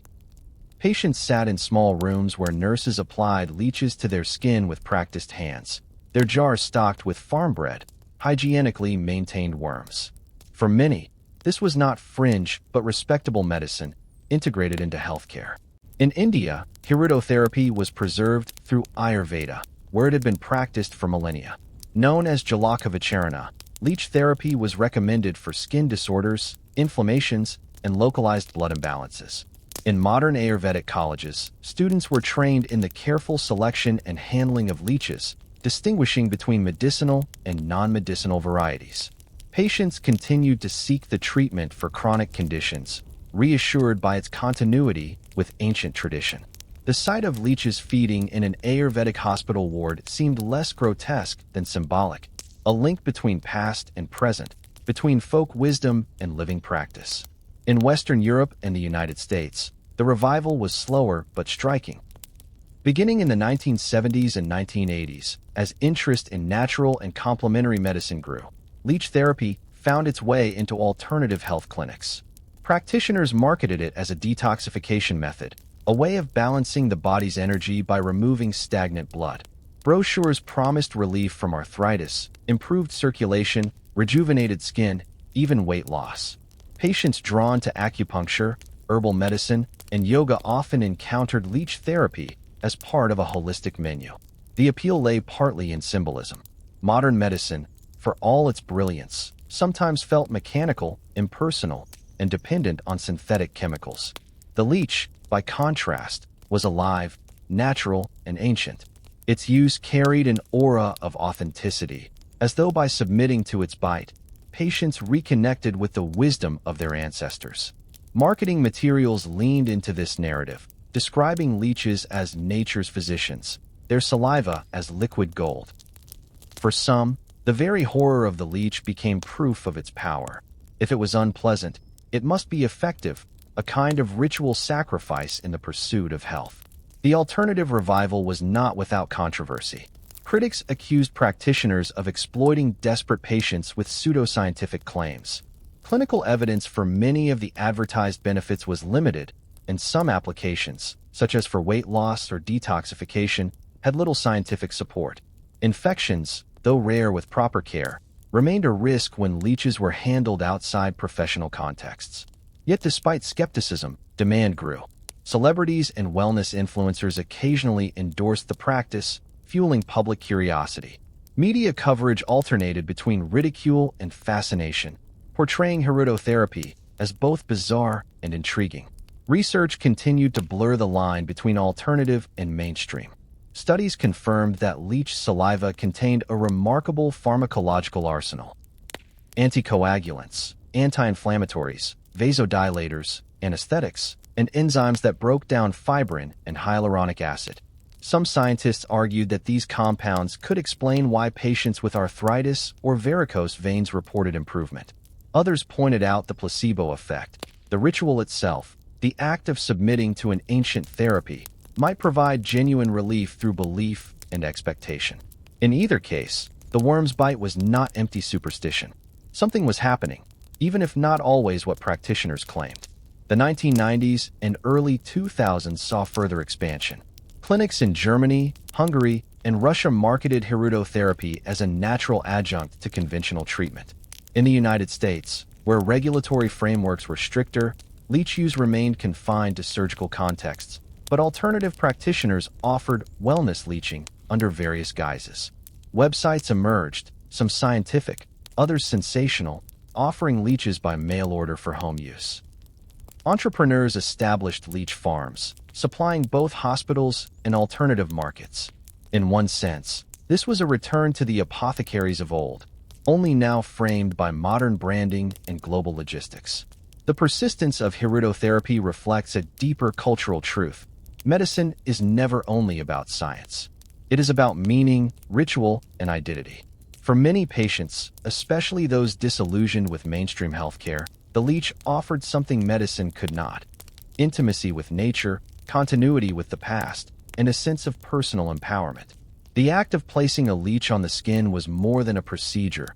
It was a statement, a choice to trust the organic over the synthetic, the ancient over the modern. Of course, dangers remained. Without proper hygiene, infections could spread. Without medical oversight, patients with serious conditions risked neglecting proven treatments in favor of dubious claims.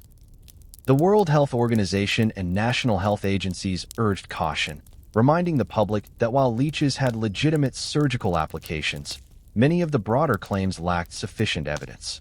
Still, hirudotherapy persisted, resilient as the worm itself. Culturally, the alternative revival enriched the leech's paradoxical image. It was once again healer and horror, tool and totem. Magazine covers alternated between sensational headlines: "Would you let worms suck your blood for beauty?" and sober features highlighting its surgical triumphs. The leech's grotesque body, photographed against glossy skin, became both spectacle and symbol, embodying the strange intersection of ancient ritual and modern wellness culture. By the close of the 20th century, the leech had secured a dual existence. In sterile surgical wards, it was a precise tool of science, saving grafts and limbs. In alternative clinics, it was a holistic healer, marketed as cure for chronic ailments and rejuvenation. Its saliva was studied in laboratories, synthesized in pharmaceuticals, and celebrated in brochures.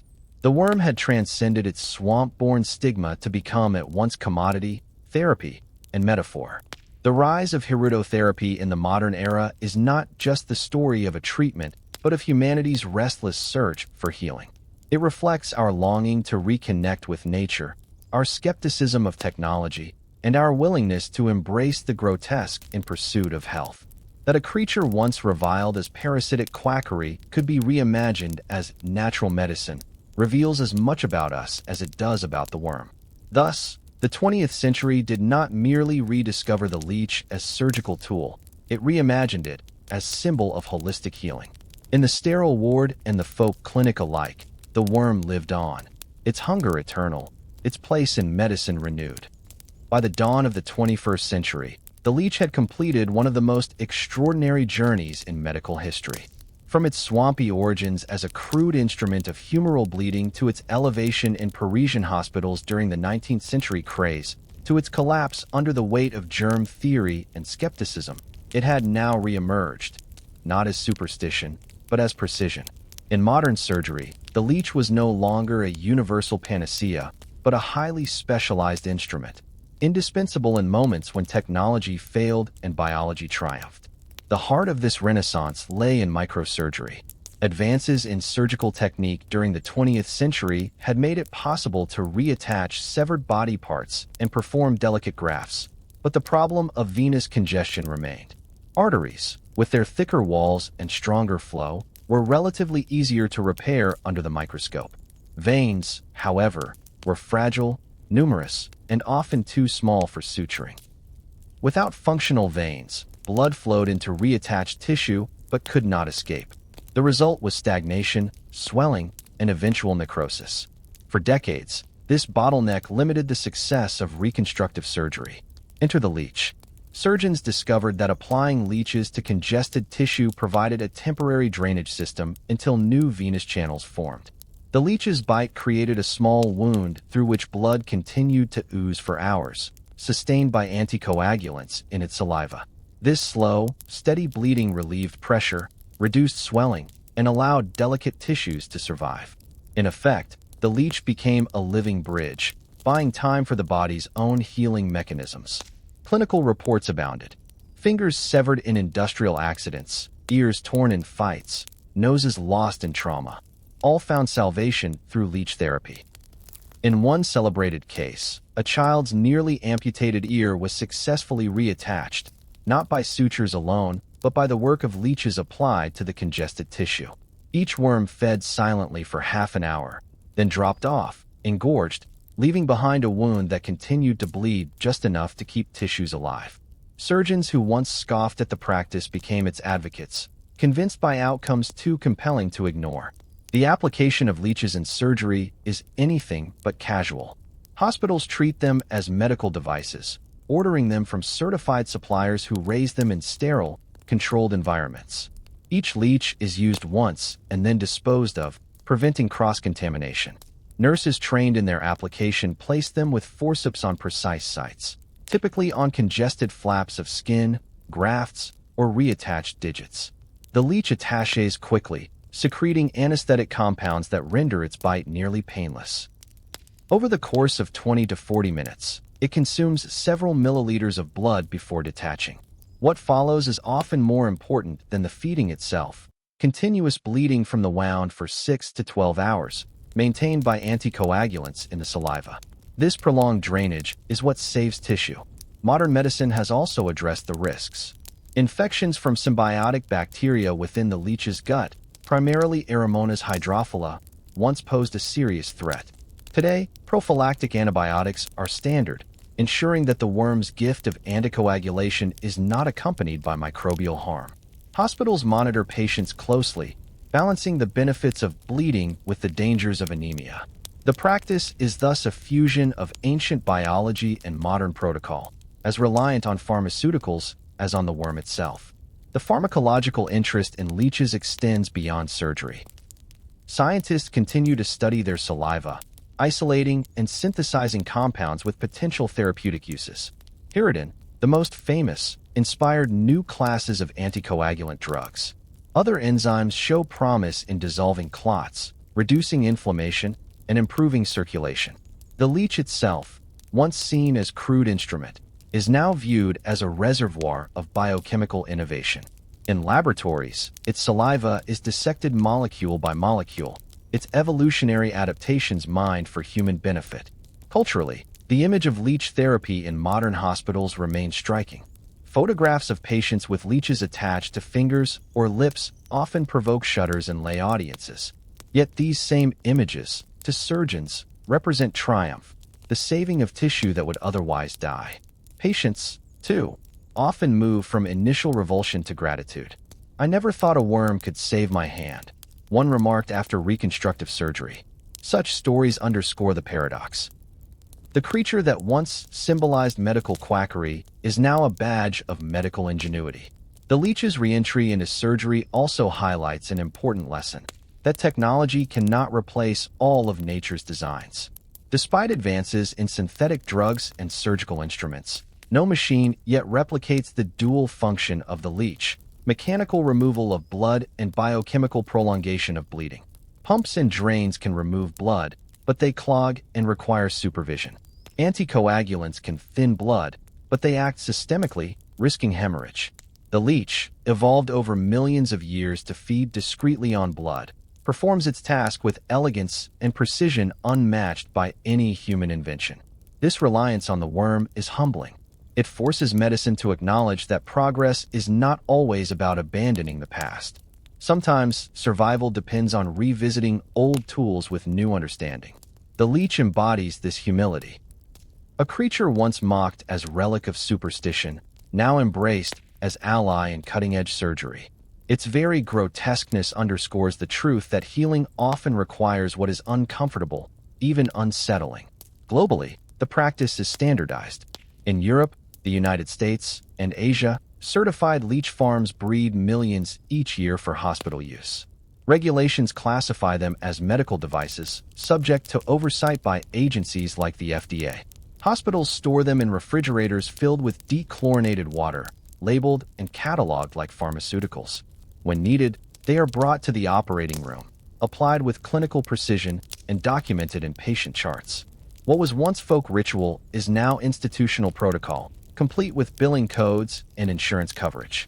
The scope of surgical applications continues to expand. Beyond reattachments, leeches are used in cosmetic surgery to improve blood flow in delicate skin grafts, in vascular surgery to relieve congestion, and even in reconstructive operations following cancer removal. Their utility lies not in universality, but in specificity. They are deployed in moments when no alternative works as well. For these cases, the leech is not quaint or archaic. It is indispensable. The irony is sharp. In the 19th century, millions of leeches were applied indiscriminately, draining patients to weakness or death. Today, they are used sparingly, in select cases, with careful monitoring and scientific justification. The very excess that once condemned them now contrasts with the precision that redeems them. The lesson is clear. The problem was never the leech itself, but how humans wielded it. Thus, in modern surgery, the leech stands as emblem of medicine's strange journey, at once ancient and contemporary, grotesque and graceful, feared and revered. Its presence on the operating table is a reminder that healing often comes from unlikely places, and that progress sometimes means rediscovering, not discarding. The worm of the swamp has become the tool of the surgeon. In its quiet feeding, centuries of history converge. The humors of Hippocrates, the obsessions of Broussais, the skepticism of Lewis, the rediscovery of Hirudin, the triumphs of microsurgery. Few creatures have traveled so far in human imagination. Fewer still have saved so many lives after being so despised. The leech, once emblem of folly, is now tool of precision, a living scalpel, a pharmacy in miniature, a bridge between past and future. Its journey is not merely medical but philosophical, a testament to humanity's ability to transform horror into healing. If the 19th century was the age of leech excess and the 20th the era of rediscovery, then the 21st century has become the age of management. No longer hunted by barefoot peasants wading through marshes, leeches are now cultivated, regulated, and conserved. Their transformation from parasite of folklore to pharmaceutical resource has created an entire industry, one that must balance biology, commerce, ethics, and ecology. The story of the leech in our time is not just medical, but environmental, a tale of how humanity sustains what it once squandered. The roots of this industry lie in the environmental devastation caused by the leech craze of earlier centuries. By the late 19th century, natural populations of Hirudo medicinalis had been decimated across Europe. Wetlands drained for agriculture, pollution from industry, and relentless overharvesting nearly eradicated the species from much of its range. Where once they clung in abundance to the legs of cattle crossing rivers, now they became rare, their habitats destroyed, and their numbers thinned. In some regions, medicinal leeches were declared endangered, a status that would have been unthinkable during their peak of use. This scarcity forced medicine to adapt. By the mid-20th century, the demand from hospitals and research laboratories required reliable sources. Thus began the era of leech farming. Specialized facilities emerged, breeding leeches under controlled conditions. Tanks filled with filtered water replaced ponds. Sterile feeding techniques replaced muddy cattle legs. Leech farms monitored water quality, temperature, and diet with scientific rigor, ensuring the creatures thrived while remaining free from pathogens. What had once been a folk trade became biotechnology. Today, commercial leech farms operate across Europe, Russia, Asia, and North America, supplying millions of leeches annually to hospitals and clinics. France, Germany, and Hungary are among the leaders, while Russia maintains vast breeding programs that descend from Soviet-era research. In the United States, certified farms ship leeches to hospitals under strict FDA regulation, each worm cataloged like a batch of pharmaceuticals. They are raised not in marshes, but in sterile environments, handled by technicians in lab coats rather than peasants in rags. The economics of the leech industry are striking. A single medical leech, sold to a hospital, can cost anywhere from $8 to $15, depending on the market. Large surgeries may require dozens. Suppliers raise them in cycles lasting over a year, as leeches feed slowly and reproduce cautiously. The industry, though small compared to pharmaceuticals, is lucrative, sustained by steady demand from reconstructive surgery, microsurgery, and alternative medicine. It is an economy built not on excess, as in the 19th century, but on precision, fewer leeches, higher value, regulated use. Conservation plays a central role. The European Union lists Hirudo medicinalis under Appendix 2 of CITES, the Convention on International Trade in Endangered Species, regulating its trade to prevent exploitation. Many countries protect wild populations, banning or restricting collection from natural habitats. Conservationists emphasize the ecological importance of leeches, which feed not only on humans but also on a range of animals, contributing to aquatic ecosystems. Their decline, tied to wetland loss, is seen as part of the broader environmental crisis facing freshwater habitats. Thus, farming is not only commercial necessity, but ecological safeguard, reducing pressure on wild stocks while maintaining supply. Leech farming itself has become a sophisticated science. Breeding requires controlled environments, as leeches mate rarely and produce cocoons of eggs that must be carefully incubated. Feeding, too, demands ingenuity. Instead of livestock, farms often use sterile animal blood delivered through membranes that simulate skin. Technicians monitor growth rates, health, and hunger cycles, ensuring that when leeches are shipped, they are hungry enough to feed immediately upon application. Each worm is packaged with care, transported in sterile water, and tracked for safety. Once applied in hospitals, they are used once only, then discarded as biohazard waste, preventing cross-contamination. The industry also caters to alternative medicine markets, particularly in Russia, India, and parts of Europe where hirudotherapy remains popular. Farms sell leeches not only to hospitals, but to licensed clinics and even, controversially, to individuals. Online retailers ship them to customers seeking home treatments, though such practices often skirt regulation and raise safety concerns. The tension between legitimate medical use and alternative markets mirrors the dual image of the leech itself. At once pharmaceutical tool and folk remedy, ethical questions surround this industry. Some animal rights advocates argue that leech farming exploits living creatures, subjecting them to cycles of feeding and disposal.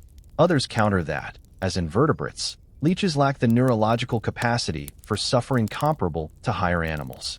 The debate echoes larger questions about how humans use living organisms in medicine, from laboratory mice to genetically modified bacteria. The leech, once despised as vermin, now occupies a role similar to laboratory equipment, its life valued for its utility rather than its existence. Culturally, the industrialization of leeches has shifted their image yet again. No longer the grotesque swamp parasite of horror films, nor the indiscriminate instrument of humoral excess. The leech is now presented as a sterile product. Photographs of modern leech farms show tanks of clear water, technicians with gloves, packaging labeled with barcodes. The worm, once feared, is marketed with the neutral language of biotech: controlled, safe, precise. This reframing has helped diminish stigma, though the sight of a leech on human skin still provokes instinctive recoil. Beyond farming, conservationists also work to restore natural leech habitats. Wetland preservation projects in Europe often include reintroducing Hirudo medicinalis, ensuring its survival as both species and symbol. Educational programs highlight the leech as part of biodiversity, shifting public perception from disgust to appreciation. The creature once cursed as a parasite now features in campaigns to protect freshwater ecosystems, its survival linked to broader environmental health. The modern leech industry demonstrates the remarkable adaptability of both the creature and humanity's relationship with it. Where once barefoot collectors supplied apothecaries, now scientists breed them in laboratories. Where once millions were applied indiscriminately, now thousands are used with precision. Where once they symbolized superstition, now they embody biotechnology. Few animals illustrate so vividly the interplay of tradition, exploitation, conservation, and science. And yet, the paradox remains. For all the sterility of farming and regulation, the leech itself is unchanged. It is still the same slimy worm, attaching silently, feeding hungrily, dropping off swollen with blood. Evolution crafted it long before medicine discovered it, and its biology remains both grotesque and miraculous. The industry may cloak it in sterile packaging, but beneath the label, the worm persists as it always has, ancient, patient, and hungry. Thus, in the 21st century, the leech exists at the intersection of ecology, commerce, and medicine. It is farmed like livestock, regulated like pharmaceuticals, and conserved like endangered wildlife. Its story today is not only of healing, but of management. Of how humanity sustains what it once nearly destroyed, and of how a creature born in mud became indispensable to science. Across the centuries, the leech has occupied two realms at once, the realm of science and the realm of symbol. It has fed on our blood in hospitals and on our imaginations in poetry, folklore, and politics. Its small, slippery body has inspired fear and disgust, but also awe and gratitude. In this way, the leech is more than an organism. It is an emblem of the human struggle to understand health, to control illness, and to reconcile horror with healing. Few creatures have so completely blurred the line between biology and metaphor. In science, the leech's role is clear. It is a living medical device, a natural anticoagulant factory, and a survival tool in delicate surgeries. Laboratories continue to mine its saliva for secrets. Beyond Hirudin, researchers have identified destabalase, an enzyme that dissolves fibrin clots, eglins, anti-inflammatory proteins, and delins, protease inhibitors. Together, these compounds form a pharmacological arsenal that evolution perfected for parasitism, but medicine can repurpose for therapy. The leech, in this sense, embodies the principle that nature's adaptations often precede human invention. What the worm evolved to feed discreetly, surgeons now use to save lives. Yet in culture, the leech has always meant more than science alone. Its hunger for blood made it a ready metaphor for exploitation. From medieval manuscripts to modern cartoons, leeches have stood in for landlords, tax collectors, corrupt politicians, anyone accused of draining the lifeblood of the people. In Shakespeare's Henry VI, Part 2, the rebel Jack Cade derides Lord Say as a bloody usurer, a leech. In 19th century political caricatures, bloated worms suck the veins of the working poor, their bodies labeled with the names of banks or monarchs. The metaphor persists today. To call someone a leech is still to accuse them of parasitic greed. Religious texts, too, invoke the creature. The Book of Proverbs describes the leech as having two daughters, crying, "Give, give," a vivid image of insatiability. Medieval Christian preachers used it as allegory for sin, greed, lust, and pride that drain the soul as surely as the worm drains blood. In these contexts, the leech was not healer but corrupter, its appetite a warning against vice. The contradiction is striking. In one sphere, the leech symbolizes corruption.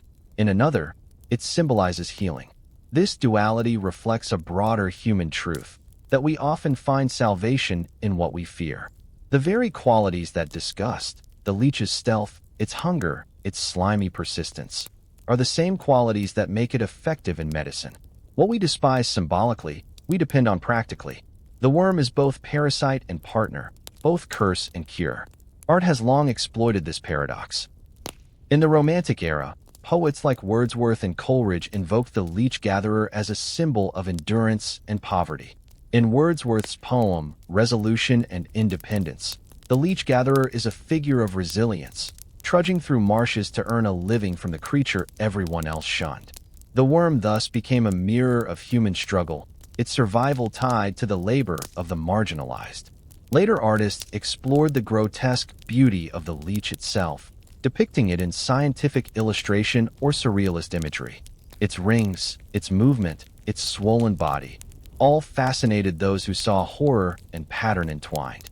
Modern media continues this symbolic layering. Horror films exaggerate the leech into a monster, while medical documentaries praise it as a savior. Cartoons mock parasites by drawing them with suckers, while health magazines profile its surgical applications. In one cultural register, it is a nightmare. In another, it is a miracle. The leech resists singular meaning, always straddling contradiction. Even language preserves this ambivalence.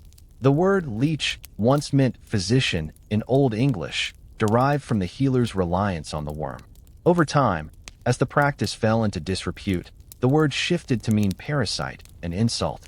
Thus, the very evolution of language reflects the shifting reputation of the creature, from healer to villain, from respect to revulsion. Today, doctor has replaced leech in common speech, but the echo lingers, a linguistic fossil of the worm's medical reign. In science, the leech also continues to serve as a model organism. Beyond medicine, neurobiologists have studied the nervous system of leeches for decades. Their simple, segmented bodies contain large, accessible neurons that make them ideal for experiments.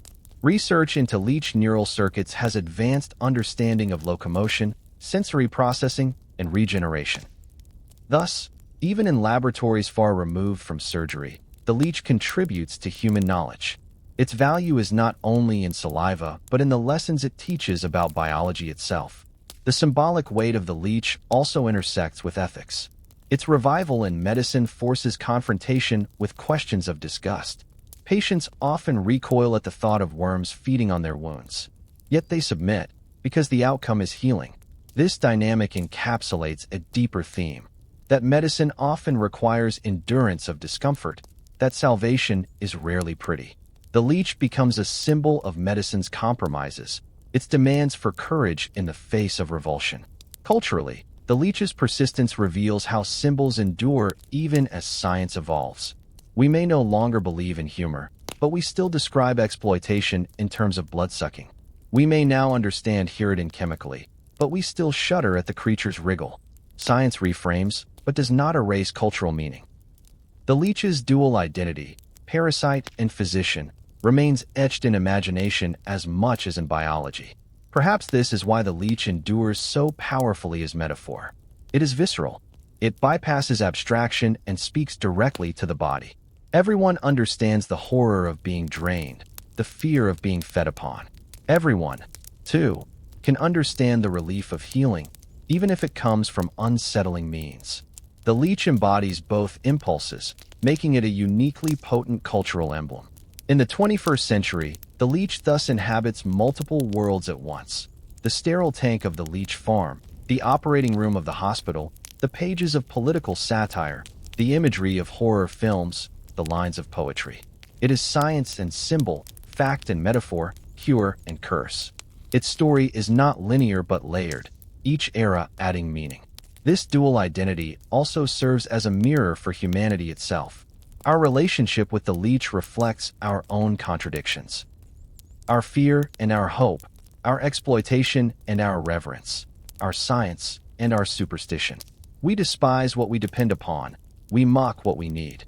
In this sense, the leech is not just a creature but a commentary, its slimy body reflecting back our ambivalence toward medicine, nature, and ourselves. Thus, the leech's legacy is more than biological or medical. It is cultural, symbolic, and philosophical. It teaches that healing and horror often coexist, that progress is not the erasure of the past, but its transformation, and that salvation can emerge from the most unlikely of places. The leech has been a priest and parasite, villain and physician, monster and miracle. Its dual nature ensures it will remain both a subject of science and a symbol of human imagination for centuries to come. The journey of the leech through human history has been long and extraordinary. It has slithered from swamp to apothecary, from monastery to hospital ward, from folk healer's jar to sterile laboratory tank. It has been worshipped, mocked, feared, abused, abandoned, and rediscovered. Yet its story is not finished. In the 21st century, the leech faces a new chapter, one not defined by superstition or mania, but by biotechnology, ethics, and the enduring relationship between humanity and one of nature's strangest healers. Biotechnology is perhaps the most exciting frontier. Researchers continue to unravel the complex chemistry of leech saliva, a pharmacological cocktail evolved for parasitism but rich with potential. Hirutin, once extracted painstakingly, can now be synthesized, inspiring new classes of anticoagulant drugs used to treat thrombosis and cardiovascular disease. But scientists know this is only the beginning. Over 100 different bioactive proteins have been identified in leech saliva, many with anti-inflammatory, antimicrobial, or clot-dissolving properties. Some are being studied for use in treating arthritis, cancer, and even neurodegenerative conditions. What once seemed grotesque, a worm's bite, now represents a library of untapped medicine, each molecule a key waiting to unlock new cures. At the same time, advances in synthetic biology raise the question of whether we will continue to need the leech itself. If its saliva can be replicated and refined in laboratories, will hospitals still turn to living worms? Already, some pharmaceutical companies are developing synthetic versions of hirutin and related proteins, eliminating the need for live application. Yet paradoxically, surgeons still find the leech indispensable in certain operations. Machines cannot mimic its precision. The way it draws blood gently, maintains local bleeding, and provides a steady, natural drainage system. Even as science extracts its chemistry, the worm's evolutionary design remains unrivaled. For now, the leech endures as both tool and template. Ethics, however, complicates its future. In an age increasingly attentive to animal welfare, the use of live leeches provokes questions. Is it ethical to breed, use, and discard millions of worms annually for human health? Some argue that as invertebrates with simple nervous systems, leeches lack the capacity for suffering comparable to higher animals. Others contend that respect for life demands alternatives wherever possible. The debate is not merely scientific, but philosophical, reflecting broader tensions about humanity's relationship with the natural world. Just as we debate the ethics of animal testing, factory farming, and genetic modification, so too will we debate the ethics of the leech. Conservation adds another layer. Though farmed in abundance, wild medicinal leech populations remain endangered in many parts of Europe due to habitat loss, pollution, and historical overharvesting. Conservationists call for the protection of wetlands, not only for leeches, but for the entire ecosystems they represent. The leech, ironically, has become a flagship species in freshwater conservation. Its survival now symbolizes humanity's recognition that even creatures once despised have ecological value. Protecting the leech means protecting the marsh, the river, the fragile web of life it inhabits. The future also raises questions of perception. Will the stigma of the leech persist, or will it fade as science reframes it?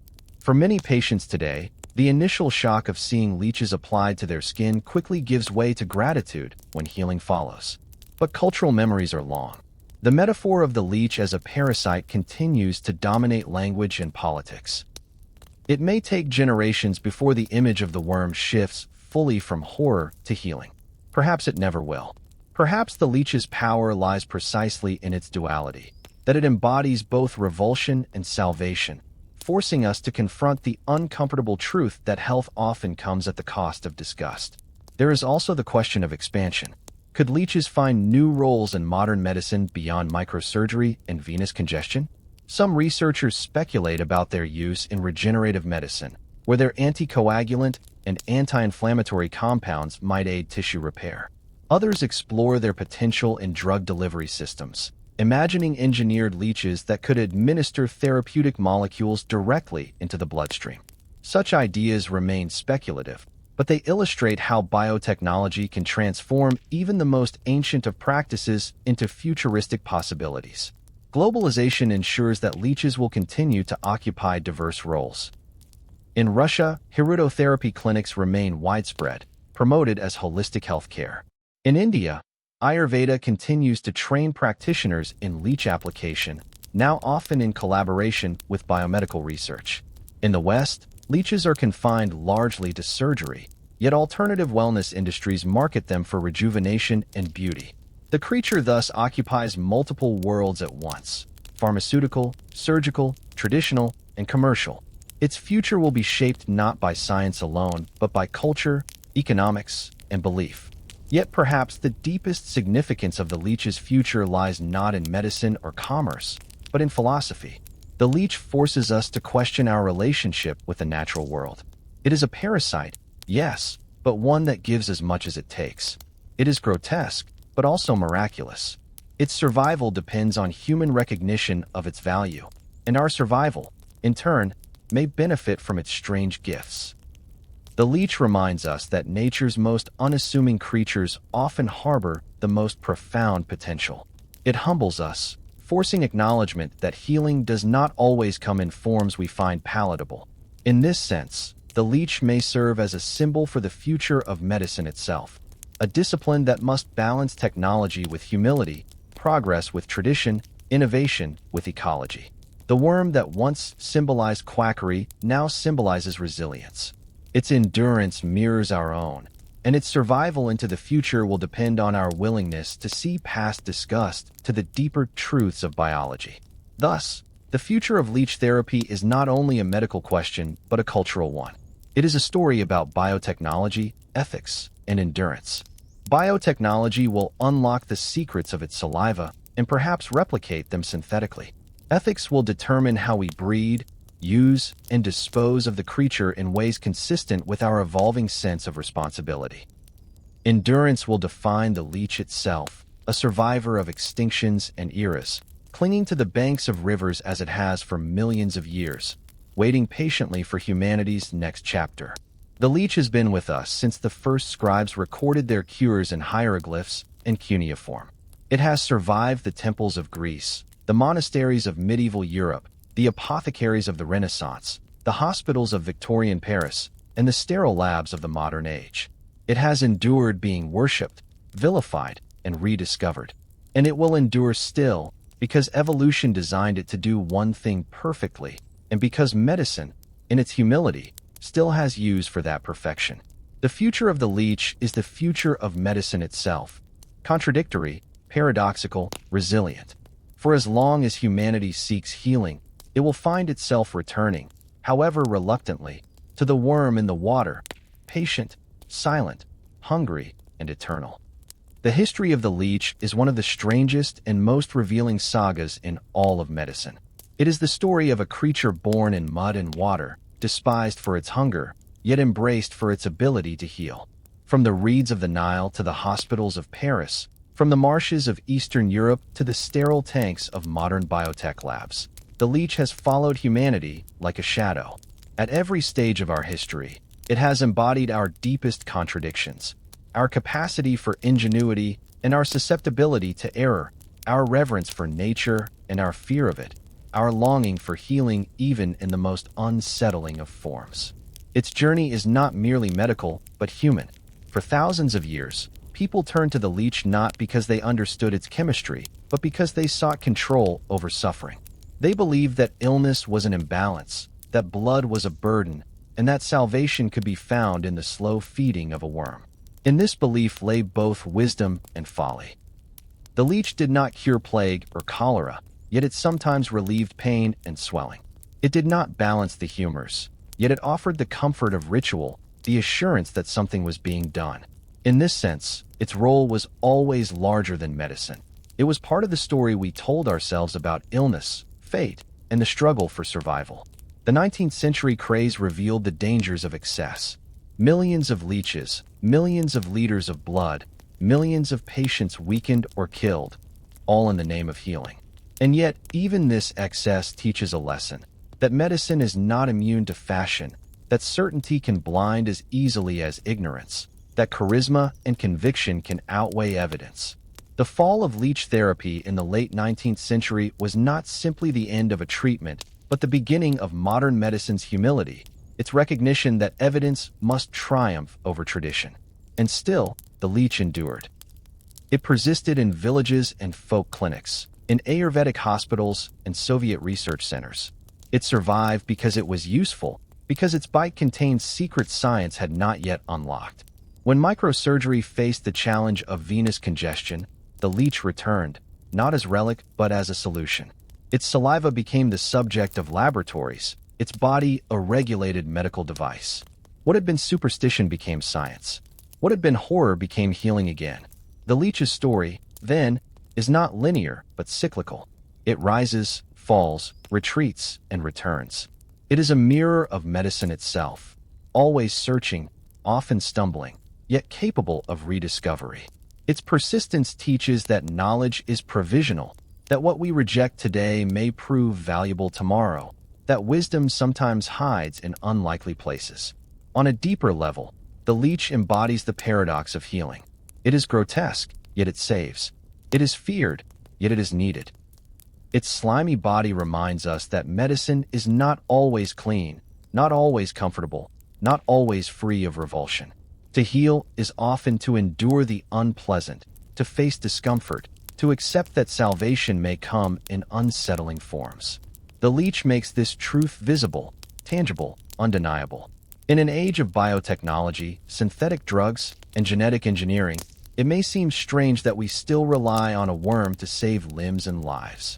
Yet perhaps this is the most profound lesson of all, that progress does not always mean discarding the past, that nature often remains ahead of us, and that humility is as essential to medicine as ambition.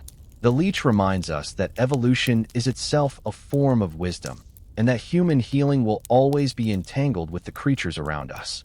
The terrifying history of leech therapy is thus also its inspiring history. It is the story of our willingness to try, to fail, to endure horror in pursuit of hope. It is a testament to resilience, both of the worm and of ourselves. And as long as rivers flow and medicine seeks new tools, the leech will endure, silent, patient, ancient, and indispensable.